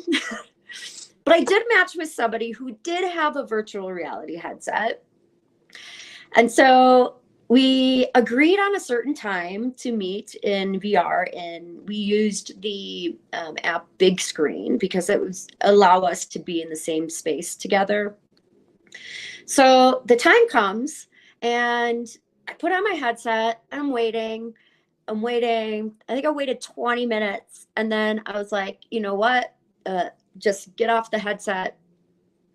So I was stood up my first time trying to date in virtual reality, which is kind of crazy. And, that didn't just discourage me. I wanted to do it again. What I did learn that if you did get stood up in virtual reality, it didn't feel as bad because if you're going on a real date, you like for a woman, you have to, get your hair done, get your nails done. You have to wear a pretty outfit. Maybe you need to go shopping for it. It'll take like a few hours to get ready. Then you have to get there. So like, traveling, gas, or if you're taking a taxi or an Uber or whatever, the time to get there. And then the embarrassment of sitting there for 20 minutes by yourself while you tell the waiter that you're waiting for a date. So all those things do not happen when you get stood up in virtual reality, which is kind of a plus if you don't if I don't say so for myself. But that didn't discourage me getting stood up for my very first virtual reality date. So one of the things I thought of, I was like, well, there's not that many people where I live who have virtual reality because like in Africa, in Singapore, where I'm from, we don't have devices. Some people have to travel to other countries to get them, or we have to pay like almost double in taxes to get it shipped from a third party supplier. So I thought, okay, why don't I go to Reddit? Why don't I go on, the Oculus and the VR groups and tell people what I'm doing? So I made a post, and I don't know about you, but if you post something on Reddit that's kind of controversial, you'll get some controversy in the comments, which happens. But people would message me in the, private message and say, this is kind of cool. I would like to go on a date with you. So then I was like amazed. I was like, okay, so people actually want to experiment. They want to see what this is. And so I went on a date with a gentleman in the Netherlands. It was the most amazing first date I've ever had in real life or in VR. We were in big screen around a campfire, but we also were able to have like the big screen in front, and then he would project his kind of like daily life, like who he was. And it was very cool because we were able to sit next to each other, flirt a little bit, even though we were like avatars. And you could really feel like a sort of connection. We could feel the connection with each other, definitely, just in the way we engaged with each other. And him being able to show me what his real life was, but then explaining, and I was able to ask questions, like kind of as if I was watching like a home movie with him and asking him questions about his life. So that was pretty incredible. From there, we decided to date every single week throughout the rest of the 8 weeks.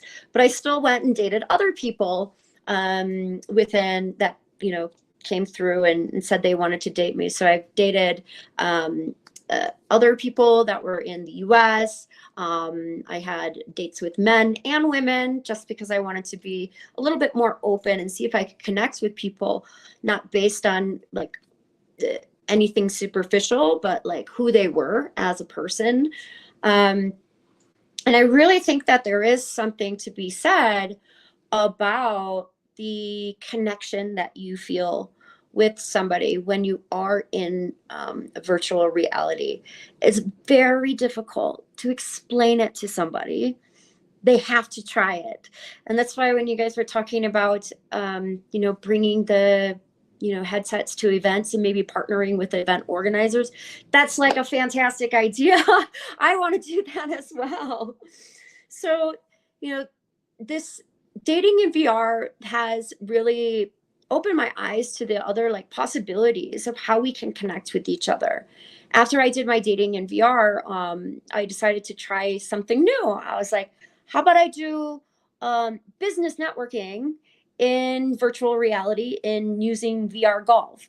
So I did that for a couple of weeks or a couple of months, and that was pretty fun as well, bringing groups of people together. From investors to like startup founders and bringing them together on a virtual golf tee, kind of simulating what would be happening on in real life. So these are like other cute things and cute ways that I like to think of how we can establish that like sense of trust with one another, either whether that's like in business or personal relationships, or keeping that sense of belonging or connection, because that's really what we're all here on this planet for, is that sense of belonging and that connection. And like I said, this whole talk is not really about like the tech or the tools. It's really about what can be built in the future. What sort of things can we start thinking about to help these people connect? So, some of the things that I've thought about are very simple.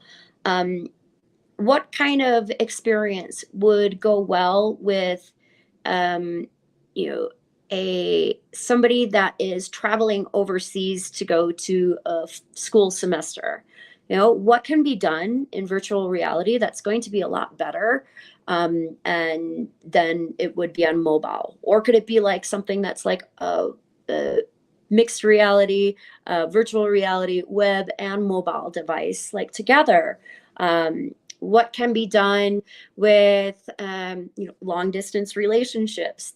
Those are like massive pain points for people. What can be done for people that are trying to plan a wedding in a country so far away? What needs to be done, and how do you need to talk to people in that environment? How can you talk with the event planner better in a 3D environment than you can in a 2D environment?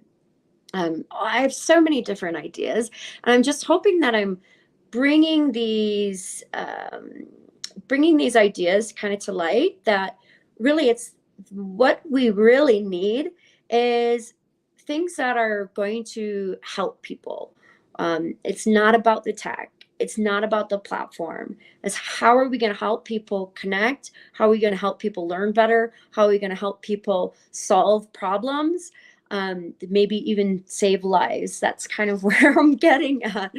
But all in all, I would say that even though, in Africa, you may not have access to all these tools or all the hardware, there's still things that can be built today that can cross over through augmented reality, web XR, and through VR.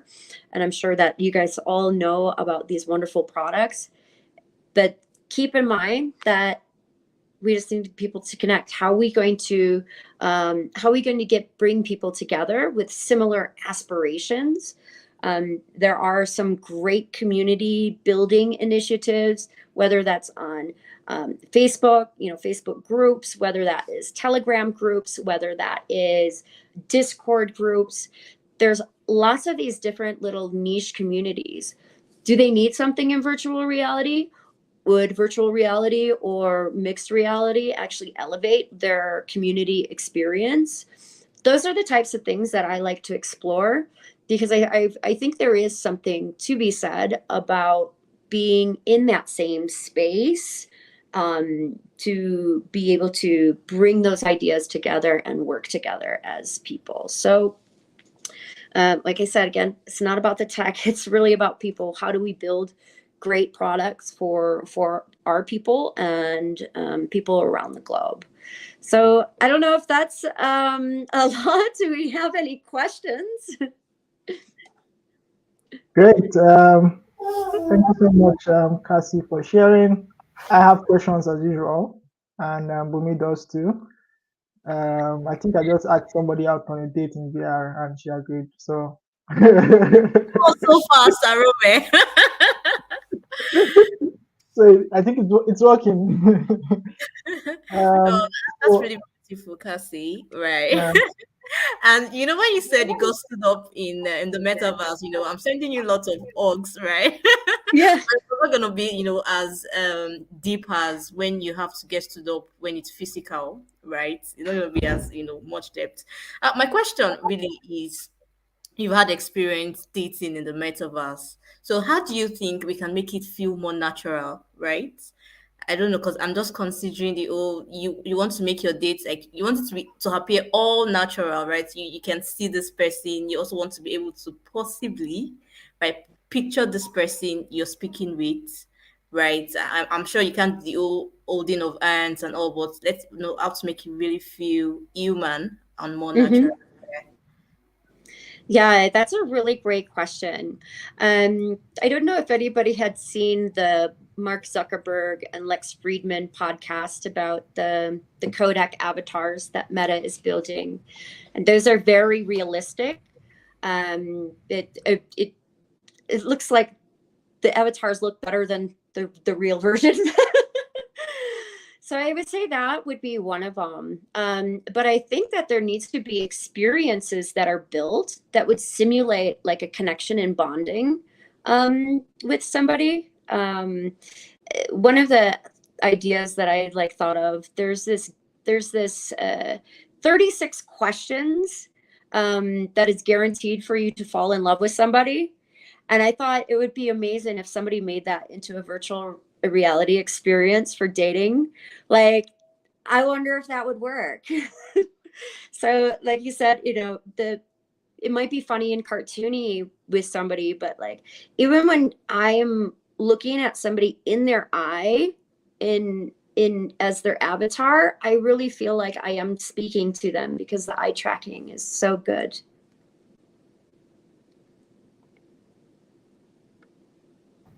Oh, amazing. That's amazing. Yeah, thank you for the response. Arome, you can go with your question. okay. I think the ladies are going to love this proposal of yours, right? Because they don't need to dress up looking all nice and don't need to worry about makeup and all this kind of stuff. Right. But my question is, based on your experience, what are some safety or privacy measures you think developers of such platforms should ensure or put in place to make to make comfortable dating experiences in VR possible, and maybe any suggestions for them to deploy such initiatives? That's a very great question, an amazing question. Because as a female, even on regular dating apps, we have, people can look us up online and find us on other platforms. I always get a little bit nervous about going on a date with somebody. I will tell a girlfriend where I'm going and I'll put my tracking on just in case. So there is a little bit more safety involved when you're dating somebody in VR, it from a personal safety. But when we think of like digital safety, what is that going to look like? So if we have platforms that are more anonymous, and you're able to, once you establish a certain amount of trust, then a woman, or if this is another type of platform, but one side can offer insight on who they are. So, for example, on in your Meta home, when you add somebody, like they have access to all of who you are on Meta, like on Instagram and Facebook. But if you go into another app, you might be able to have like a different avatar and then connect with people there. So that may be the way to protect somebody's identity and who they are until they are ready to give up, and not give up, but until they're ready to open up to the people that they're talking to and who they are.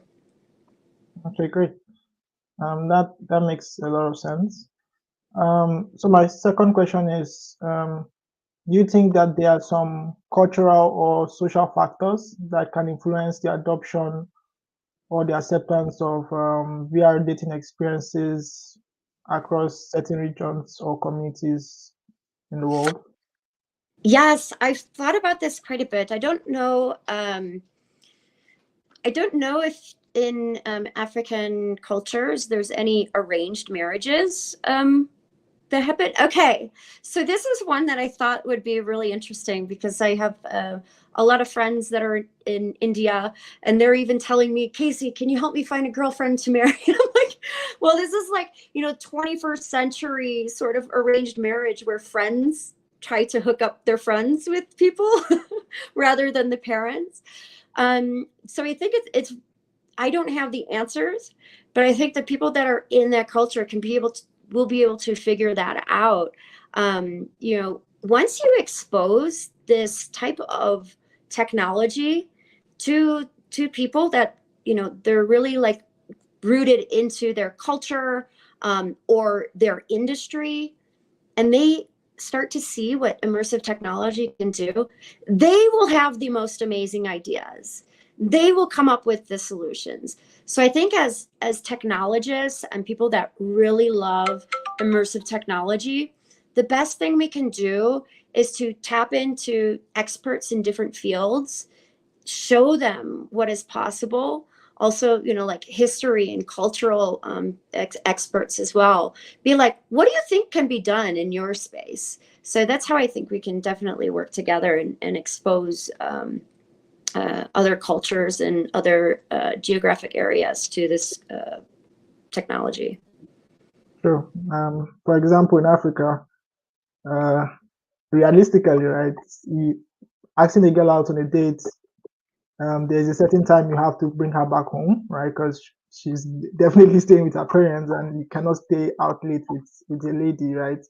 There's some little bit of cultural reservations as regards dating digitally, right? And I feel orientating users and if possible our seniors on the possibilities of the tech, I feel is doable because during the pandemic, a lot of people got married via Zoom, right? So yeah, a lot of parents here on the continent witness their kids get married via Zoom, right? So adoption is already steadily going in.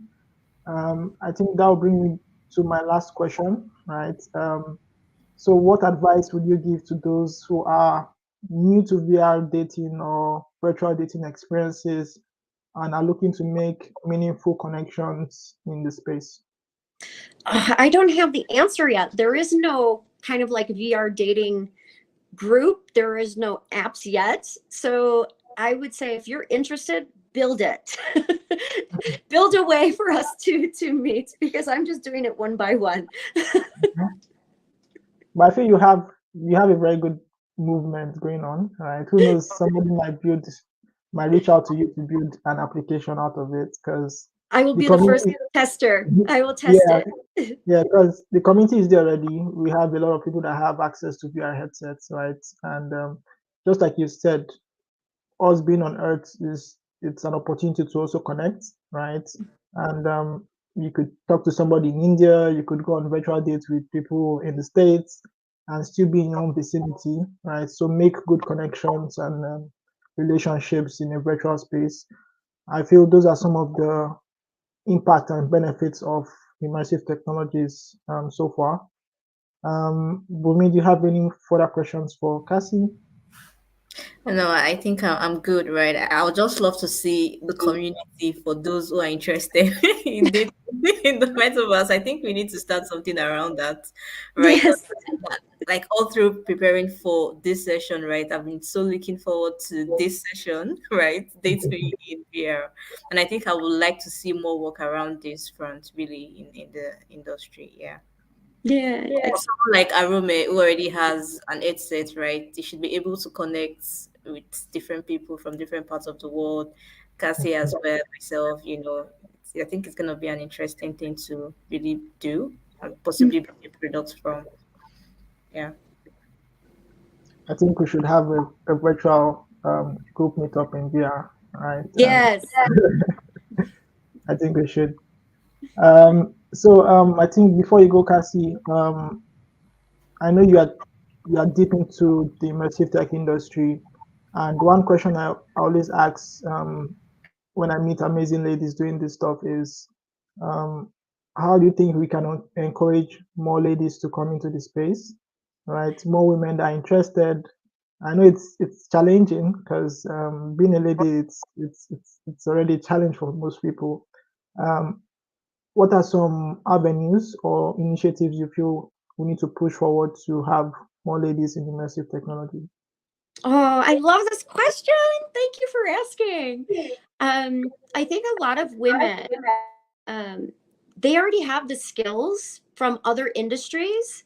They just don't know how to transfer them into AR or VR. Give you an example, like a woman that is like a manager in an office. She has organization skills. She knows planning, all this. Her skills would be able to transfer into like a project management, or even into like communications. It doesn't, I think a lot of women think that it's all like hardcore tech, um, but it's not. There's so many like avenues to take what you've been doing and bring it into immersive technology. So I think like some of the things that could be done is possibly showcasing women that are in this space already and asking them how did they get from where they were to here, and then inviting other women from different industries to come hear about that.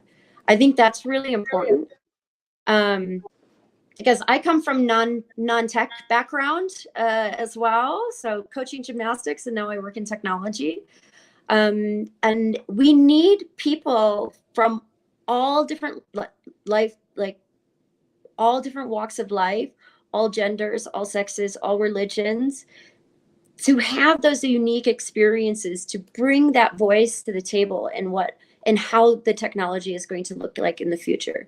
So we need to be very welcoming and bringing people in and helping them as much as we can. Cool. Thank you so much for sharing. You're Uh, welcome. I always say that the women folks are like the best managers because when they are tasked with something, they go all out to make sure it's good and everybody's okay with the results, right? So having more women in the tech space will be a plus for the industry because we would have products that are inclusive, they are sustainable, and not just targeting a certain niche of people, but everybody that is interested in this space. So I guess we look forward to seeing you in maybe a dating or business connection in VR. But if anybody And wants, anybody can reach out to me on LinkedIn. We can meet in VR, or we can meet in Zoom and just chat a little bit and talk about, the what the future is going to look like. awesome. Perfect. Thank you, everybody. Thank you so much for your time. Have a Yeah. good Thank one. you for coming, Cassie. Thank you. Yeah, cheers. Bye. Great. Oh. Um, that was really nice. And I love how she shared her perspective in the sense that it's not just about the tech, but what are the relationships and connections we can build out of it. Yeah. For me, it's how we can leverage on this technology to access people who might not necessarily have the reach to do so, right? So you might be in Africa and you want to connect with somebody in the States, you don't have money for flights. You can just jump in VR and you guys can have fun in a virtual environment. So, guys, we are on to our last session for today. Very interesting activities and insights. I hope you guys are learning and also taking notes. If you have any questions, you could drop them in the chat, and you can also connect to any of our speakers on LinkedIn. They'll be happy to answer any questions you may have. Or if you want to get started with XR and you need their feedback and guidance, feel free to reach out to them. So we're moving on to our last speaker, last but not the least, Tola Kasali. So Tola is a Nigerian, if I'm correct, but based in the States. He's the CEO and co-founder of Perspective Developer, and he'll be sharing his thoughts on emerging technology and innovation with key focus on XR. So I'll be adding Tola to the stream, and we'll pick it up from there. So hi Tola, how are you? Hey, welcome. Thank you so much. Thank you so much for having me. I always wanted to say your name, but I always mess it up. So I always just say thank you, my brother. Like, thank you, my brother. Okay, let me help you out. It's Arome. Irum. I like rum. Arome. Irum. I guess the brother is fine. I'm sorry in Great. advance. No, it's fine. And It's it's fine. nice to meet you. It's really nice to meet you. Hi, Tola. So good to have you here. Thank you so much. Thank you Yeah, so so you much. can just do Bumi. Bumi is fine. Don't try to Well, pronounce Bumi. Yeah, Bumi is fine. I was trying my best just to show respect, and I didn't, it can be bad. So I just thank you so much. Thank you guys for having me. Yeah, so Great. good Thank to. you so much, Tola. So we'll allow you to introduce yourself and share what you're doing, and then you can go right into your session. Would you be sharing any slides, or it's more or less a conversation? Yes, I had the team put together. We just came back from NATO, so our team just got done a demo. So you are going to see some incorporations of that today inside the demo. But brief about me, my name is Tola Kasali. I am the co-founder and CEO of Perspective Developers based out of Denver, Colorado, but born and raised out of Washington, D.C. I am what you call the true African American. My mom is from Camden, Jersey. My dad's from Lagos, Nigeria. So that's how we got to this point. But furthermore, my background is in fleet management logistics. We started operating out of Denver, Colorado with trucking clients. So we cut our teeth in tracking and tracing, big data aggregation. From there, we quickly moved into different ag tech, such as Cattle Proof, which was a blockchain application which we created. And then afterwards, we got involved with the United States Air Force. And now we pretty much live in the Air Force, the DoD, and the DHS sectors now when it comes to implementation and security implementation. So what you're going to see today is something that we are creating. It's pretty intuitive, it's pretty different, and it's a multi-layer concept that brings everything from my experience and background into today's world and autonomy and UAVs. So let me share my screen. Sure. Present.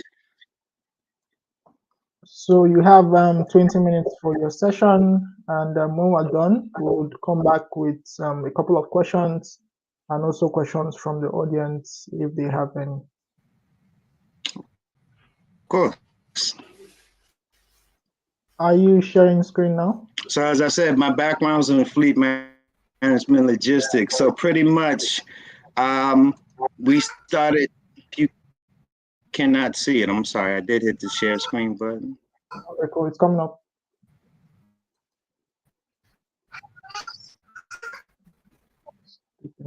Can you see my screen? Not yet. For me, can you see it on your end? Okay, good. It's on now. Yeah, it's on now. No.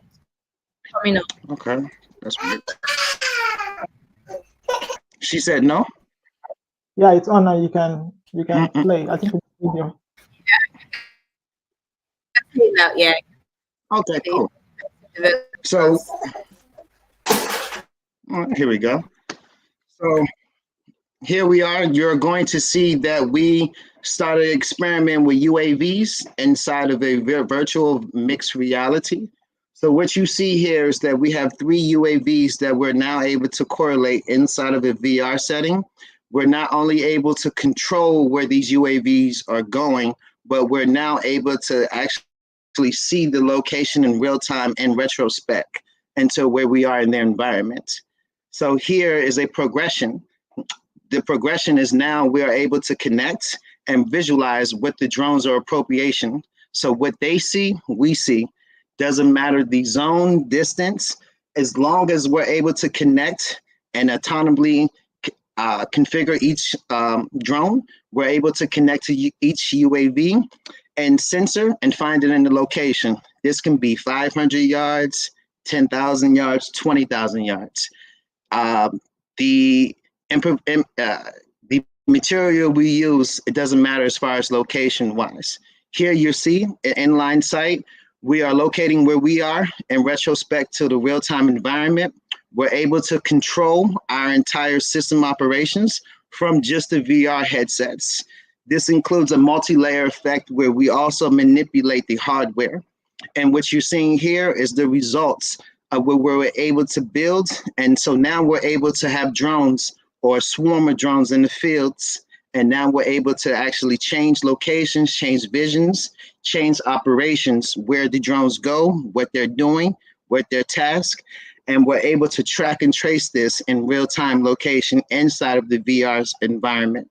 This will allow different operations, different tasks. So if you just wanted to go see what was happening in your lawn, your neighborhoods, you would now be able to control multiple UAVs while still being able to have on one headset.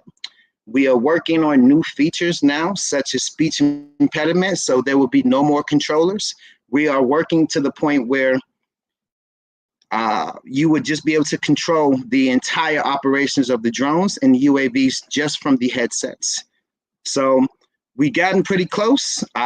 We're doing an amazing job. We do this now for the U.S. Air Force, Marine Corps, DHS. Those are the corporations that we now work with. And our goal is to bring mixed reality into a new experience. So it's not just to create a way for people to see new things. It's a way for them to operate. So we wanted to bring the best of both worlds in a way that allows me to still manipulate the environment where you can control and dissect what you're doing in real time.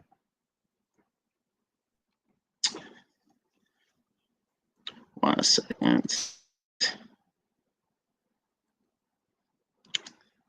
Oh, am I still there?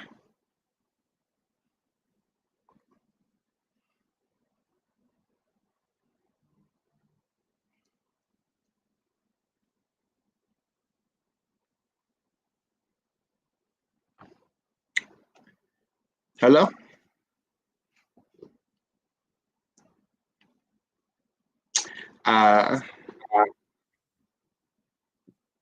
Can you hear me?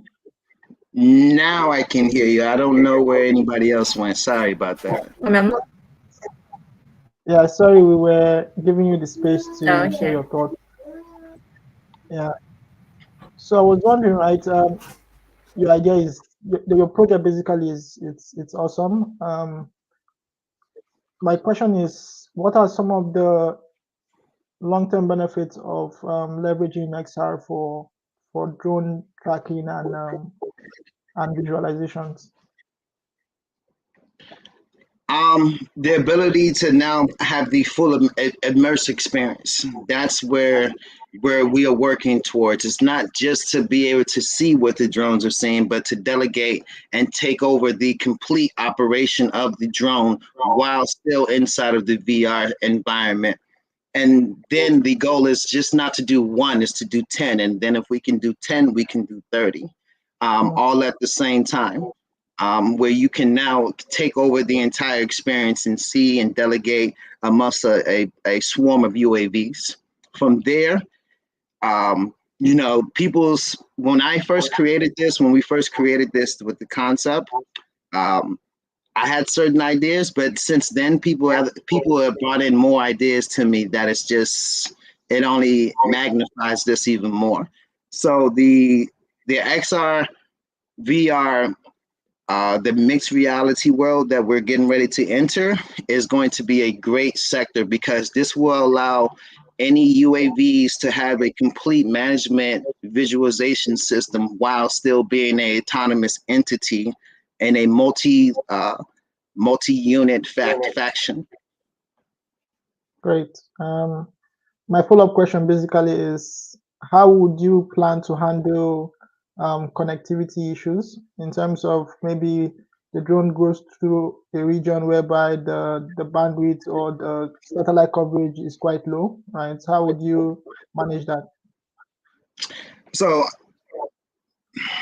we have the privilege of working with the DoD, so we get access to higher quality drones. So Yeah. when you talk about LTE and all those kind of stuff, that's really not the problems that we run into. On the lower level DJIs, I could see a lot of this coming into factor, but that is something that we will need to plan and implement for. Currently, when we run this on our local servers on base, servers within our network, latency is really redundant. There's no latency at all.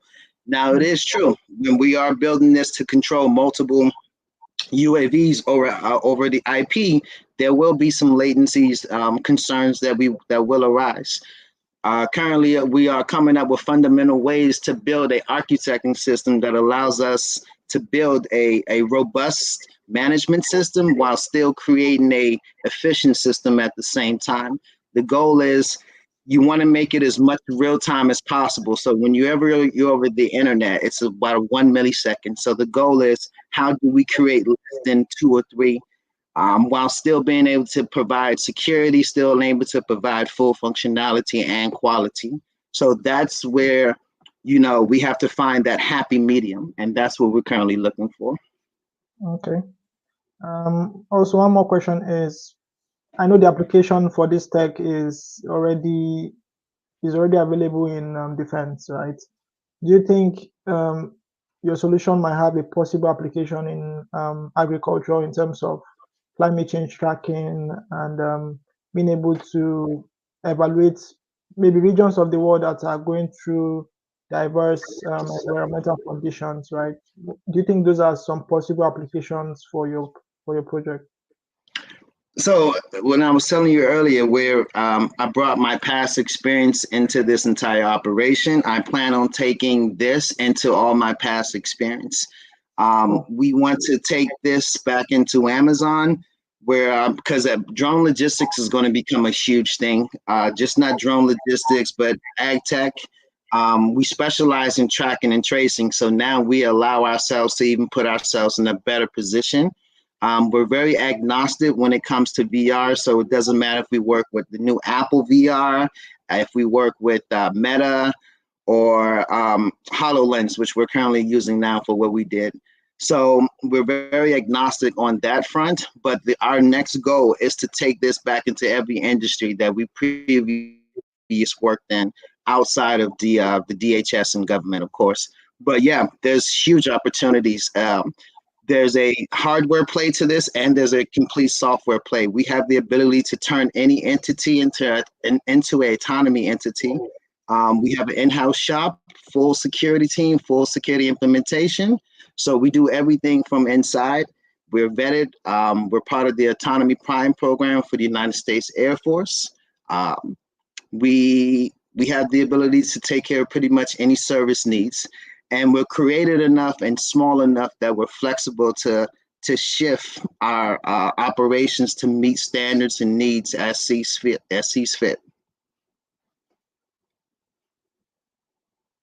Do you have any questions for Tola? Yes, I do. Right, that sounds really amazing.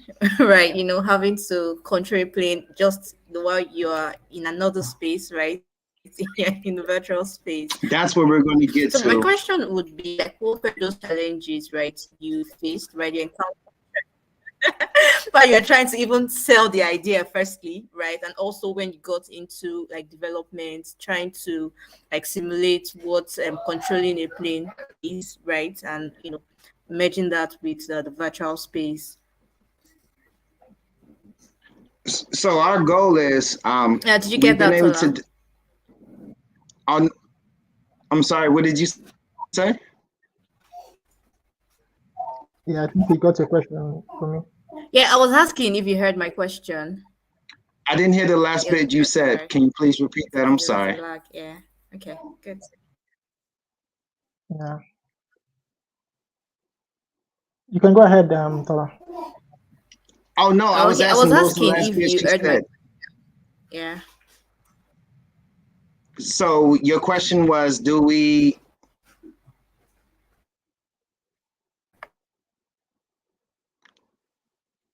I'll come again with a Sorry about that. question, right? So the first one was like the challenge you faced while you're trying to sell the idea, right? And also when you got into development, what were those challenges you as well faced, basically?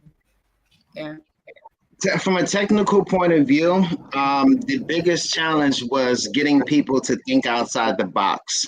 Um, Mm, that is the biggest challenge because in this environment, you work with people that have a certain way of doing things, and it works. It works for them. It works for how they have run the last 30 years of operations, but that doesn't mean that it's operational for the future.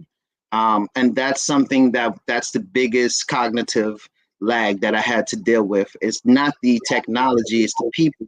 And once you have people understand that technology can adapt and change to what you're doing, then there's more leniency for what you're trying to get done.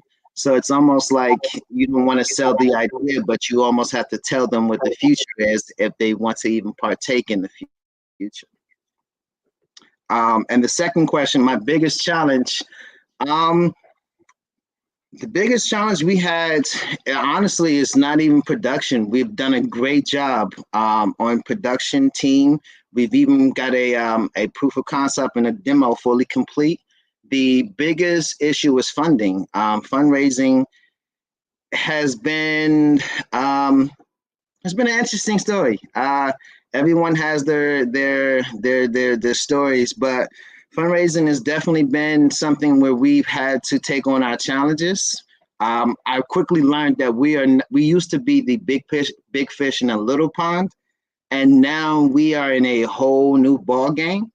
The people we compete against, they have endless amount of money. So what we have to compete against these people is creativity and risk management. Those two skills allow me to take what we're doing and compete against entities such as Boeing, Raycon, um, and other, of course, corporations that are much bigger than who we are. But what allows us to maneuver and still be who we are and compete is the ability to take risk management and yeah, just a little bit of just outside thinking.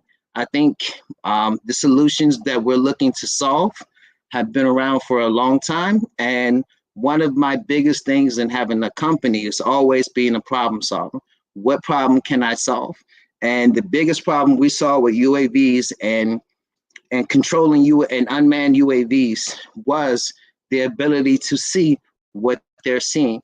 And not just that, to be able to adapt and control what they're seeing, what they're doing in the environment. Doesn't matter if they're here or in San Diego or Africa, you still want to be able to see and experience what your entities are doing in real time. And that doesn't just have to be on the DoD security side. There's other applications that are just as fruitful as this.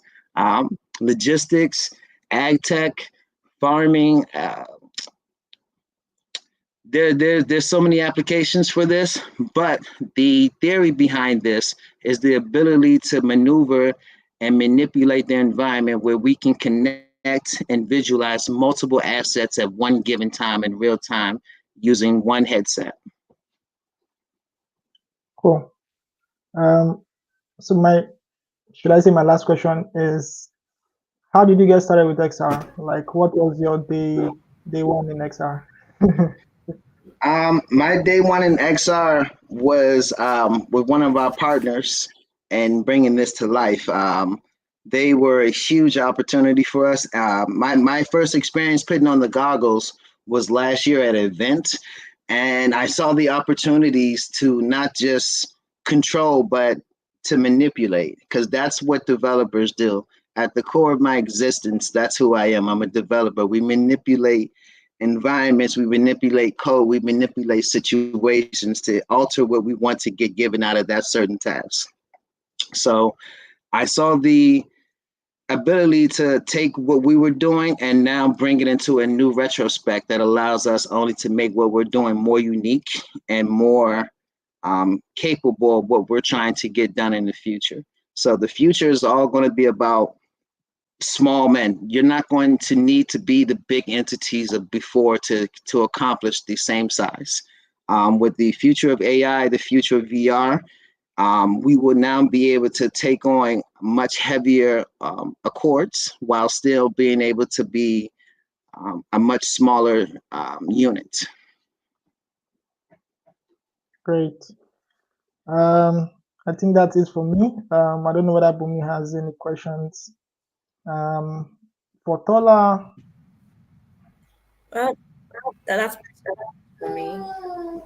okay, cool. So Tola, thank you so much. I look forward to seeing your projects.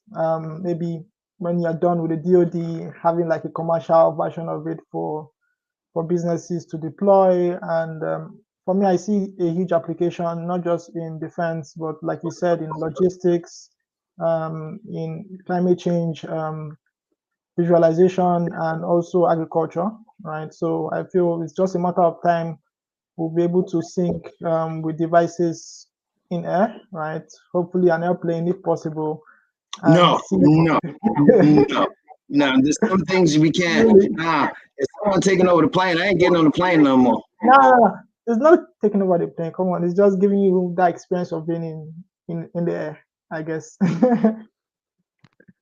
No, I'm playing. I'm playing. No, thank you. That would be cool. That'll be trippy a little bit, but that'll be very cool.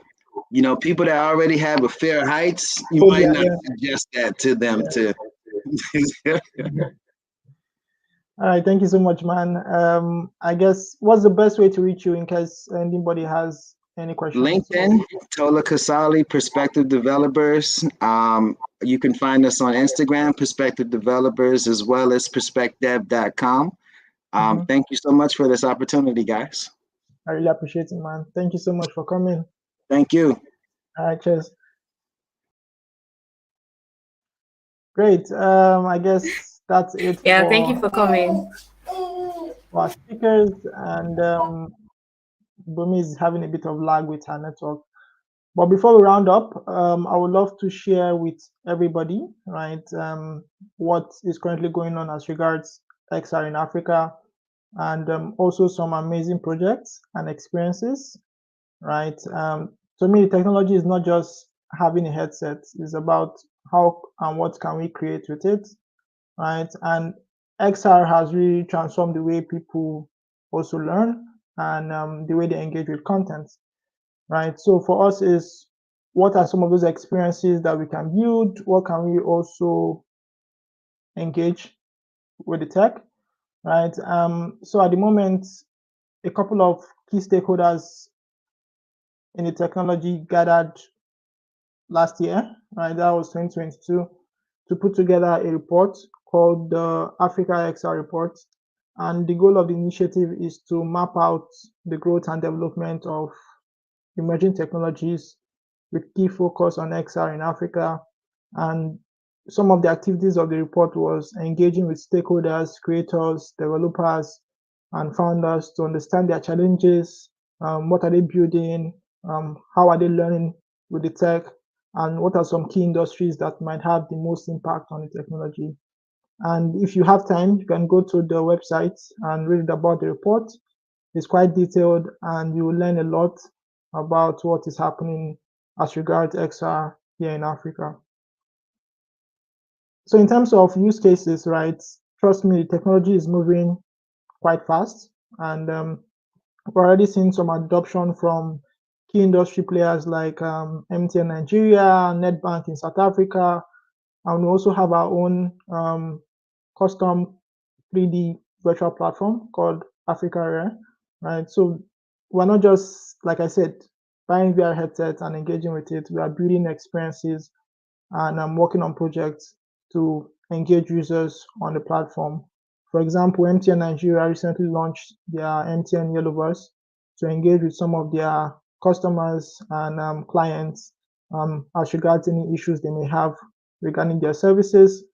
Netbank in South Africa was the first bank on the continent to launch a metaverse platform for their users, and it's just going on, right? Bit by bit, we are seeing major um, airline companies already trying to build virtual experiences for their users to have like an onboarding experience before they actually do that physically, right? So it's moving really fast.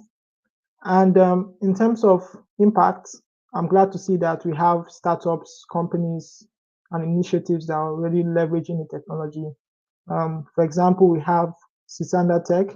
They're based in South Africa, sorry, and their goal is how can they engage students to learn STEM-based subjects using augmented reality. So what they did was to create like trackers that were built on some STEM-based subjects like biology, chemistry, and have students carry their mobile devices and learn in detail what each part of the organ is about, right? So they're basically trying to gamify learning for students and also teachers, right? So it's a tool for teachers to now augment their teaching and make learning more engaging for users. So this is an example of what XR is doing here in Africa as regards education. Also, another example in that space is StanLab. So StanLab is they are building a 3D virtual science laboratory. Their goal basically is how can they make science experiments more accessible to users, right? So they have like a web XR experience for schools that might not necessarily have a full science laboratory, sorry. And their goal also is to gamify education for users and make learning more enjoyable for science students. So like Michael shared earlier, right, if you're not too good in chemistry and you can actually learn chemistry better in a virtual environment and also improve your results. In terms of training, we are also seeing some good improvement in that space. For example, my very good friend from World eVisual based in Uganda, so what they are trying to do is to create an engaging vocational training experience for students, right? So they partnered with Vet Toolbox to launch a pilot project in Eastern Africa, whereby they are digitizing some vet curriculum that students are learning currently through textbooks and on the drawing board, right? So their goal is creating virtual simulations and engineering processes in VR, and students can undertake practical, they can learn better and have a full understanding before they actually work on a physical equipment or a physical device, right? So it's both exciting and also an amazing learning experience for users. So moving on to healthcare, right? I just shared about education. So in terms of healthcare, we are seeing some very good improvement in that space. For example, Eden, they are based in South Africa. They built more or less like the first VR headsets made on the continent, right? It's called the Eden Stacker, and they also built like a wellness station around it, whereby they can enhance or create virtual experiences for kids that have terminal illnesses in some hospitals on the continent. And their goal is to create like immersive learning journeys and experiences for these users and to make their recovery quite enjoyable and quite unique, right? So instead of just staring at the hospital walls all day, you can go on virtual VR experiences and have like a VR body that can guide you during your recovery process, right? For me, this is quite unique and quite impactful for users. So in terms of seniors, right? So I've been mentioning seniors a lot on this session so far. Is because I feel the tech is not just for the youngsters, but also how can our seniors engage with the technology. And I have my very good friend called Kunle Adewale. He's the founder of Arts in Medicine, and their goal basically is how can they create engaging experiences leveraging on technology for the medical space.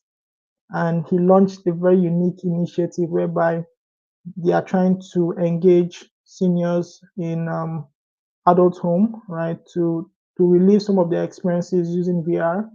And the impact so far has been amazing. They have so far reached out to 7 centers in Lagos and the western part of Nigeria, and have so far engaged with 100 plus elderly people. So what they did basically is they were able to get some very old musics, videos, locations, pictures, and created a 360 VR experiences from them that were very engaging, right? And when some of these seniors saw them, right, most of them were dancing, they were happy because now they have an opportunity to relive those experiences in the present, right? And now be a part of what excites us when we wear the VR headsets, right? So everybody has an opportunity to partake in the tech and be excited about it.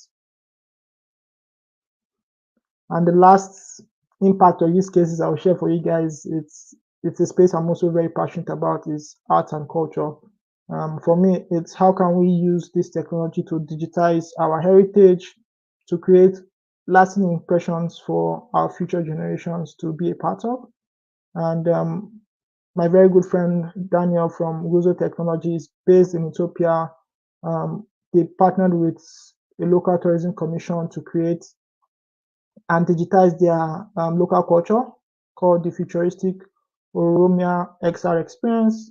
And what they did basically was to take, for example, a particular sculpture artwork and have a high resolution photogrammetry of that sculpture and create a virtual experience out of it, right? And so far, they have partnered with Google to have a full digitization of close to 30 plus artworks for the Google Art and Culture platform. Um, right, so more or less, these are more or less like examples and use cases on how we are leveraging on technology such as XR on the continent.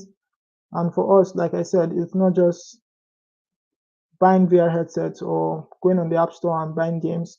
We are creating our own experiences that are relatable to us, that are inclined to our own environment and spaces. And our goal basically is digitizing those experiences for the future generations to engage with, right? So for me and everyone that has been a part of this session from the organizing team, we are passionate about the tech, right? And we are seeing it as a long journey that we would love to see to the end. And we believe that XR on the continent is not just hearsay, but it's about going deep into it, building experiences and making the right impact for not just the users, but also for those that want to learn about Africa the right way and engage with some of our experiences. So I hope you enjoyed the session, right? This is the third edition, right? And some of the speakers have shared their perspective and impact as regard the technology. And for me, and I know for Bumi also, she had an amazing time, right? I want to say a very big thank you for everybody Yes. that joined and listened. And Bumi, do you have any final words for the audience before we wrap up?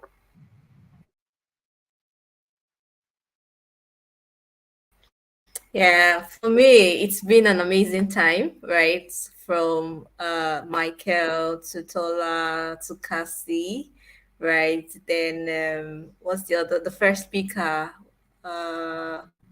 It has just been an amazing time, having to hear these people, talk about the African market and also VR at large, right? And my my advice, right, to everyone who wants to join the VR space is just join, right? Don't worry about how to go about it. Right, just take the step of possibly reaching out to any one of us, right? Any of the speakers, Arome, myself, and just drop the word, hi, hello, I'd like to be part of what's happening in the VR space, and I'm positive that you would get a positive response, right? So you just join, right? We're looking out for more people in the space from Africa, right, who would build experiences that match our own personal experience, right, in Africa. So thank you for your time. Thank you for joining us. It's good having you. It's good having you watch us, talk about this for Africa. It's for us, right? And also taking Africa to the global space. Let the global space know what's happening in Africa, what we're building here. So thank you guys. It's been an amazing time. Thank you so much, Bumi. So if you want to connect with any of us, right, you can go on LinkedIn, search for Arume Ibrahim, that's me. You can search for Oluwabumi Borokini, and you would find her there, right? We'll be happy to share or answer any questions you may have. And if you want to learn more about the conference, you could go to theglobalxrconference.com, and you would have access to also watching some of the recordings from the previous sessions and see some amazing insights and perspectives as regards the future of XR here in not just in Africa but also across the world. Right. So thank you all for listening, and I wish you all a wonderful and a blessed day wherever you are listening from or watching from. And see you all at the next edition next year, by God's grace. Bye, everyone.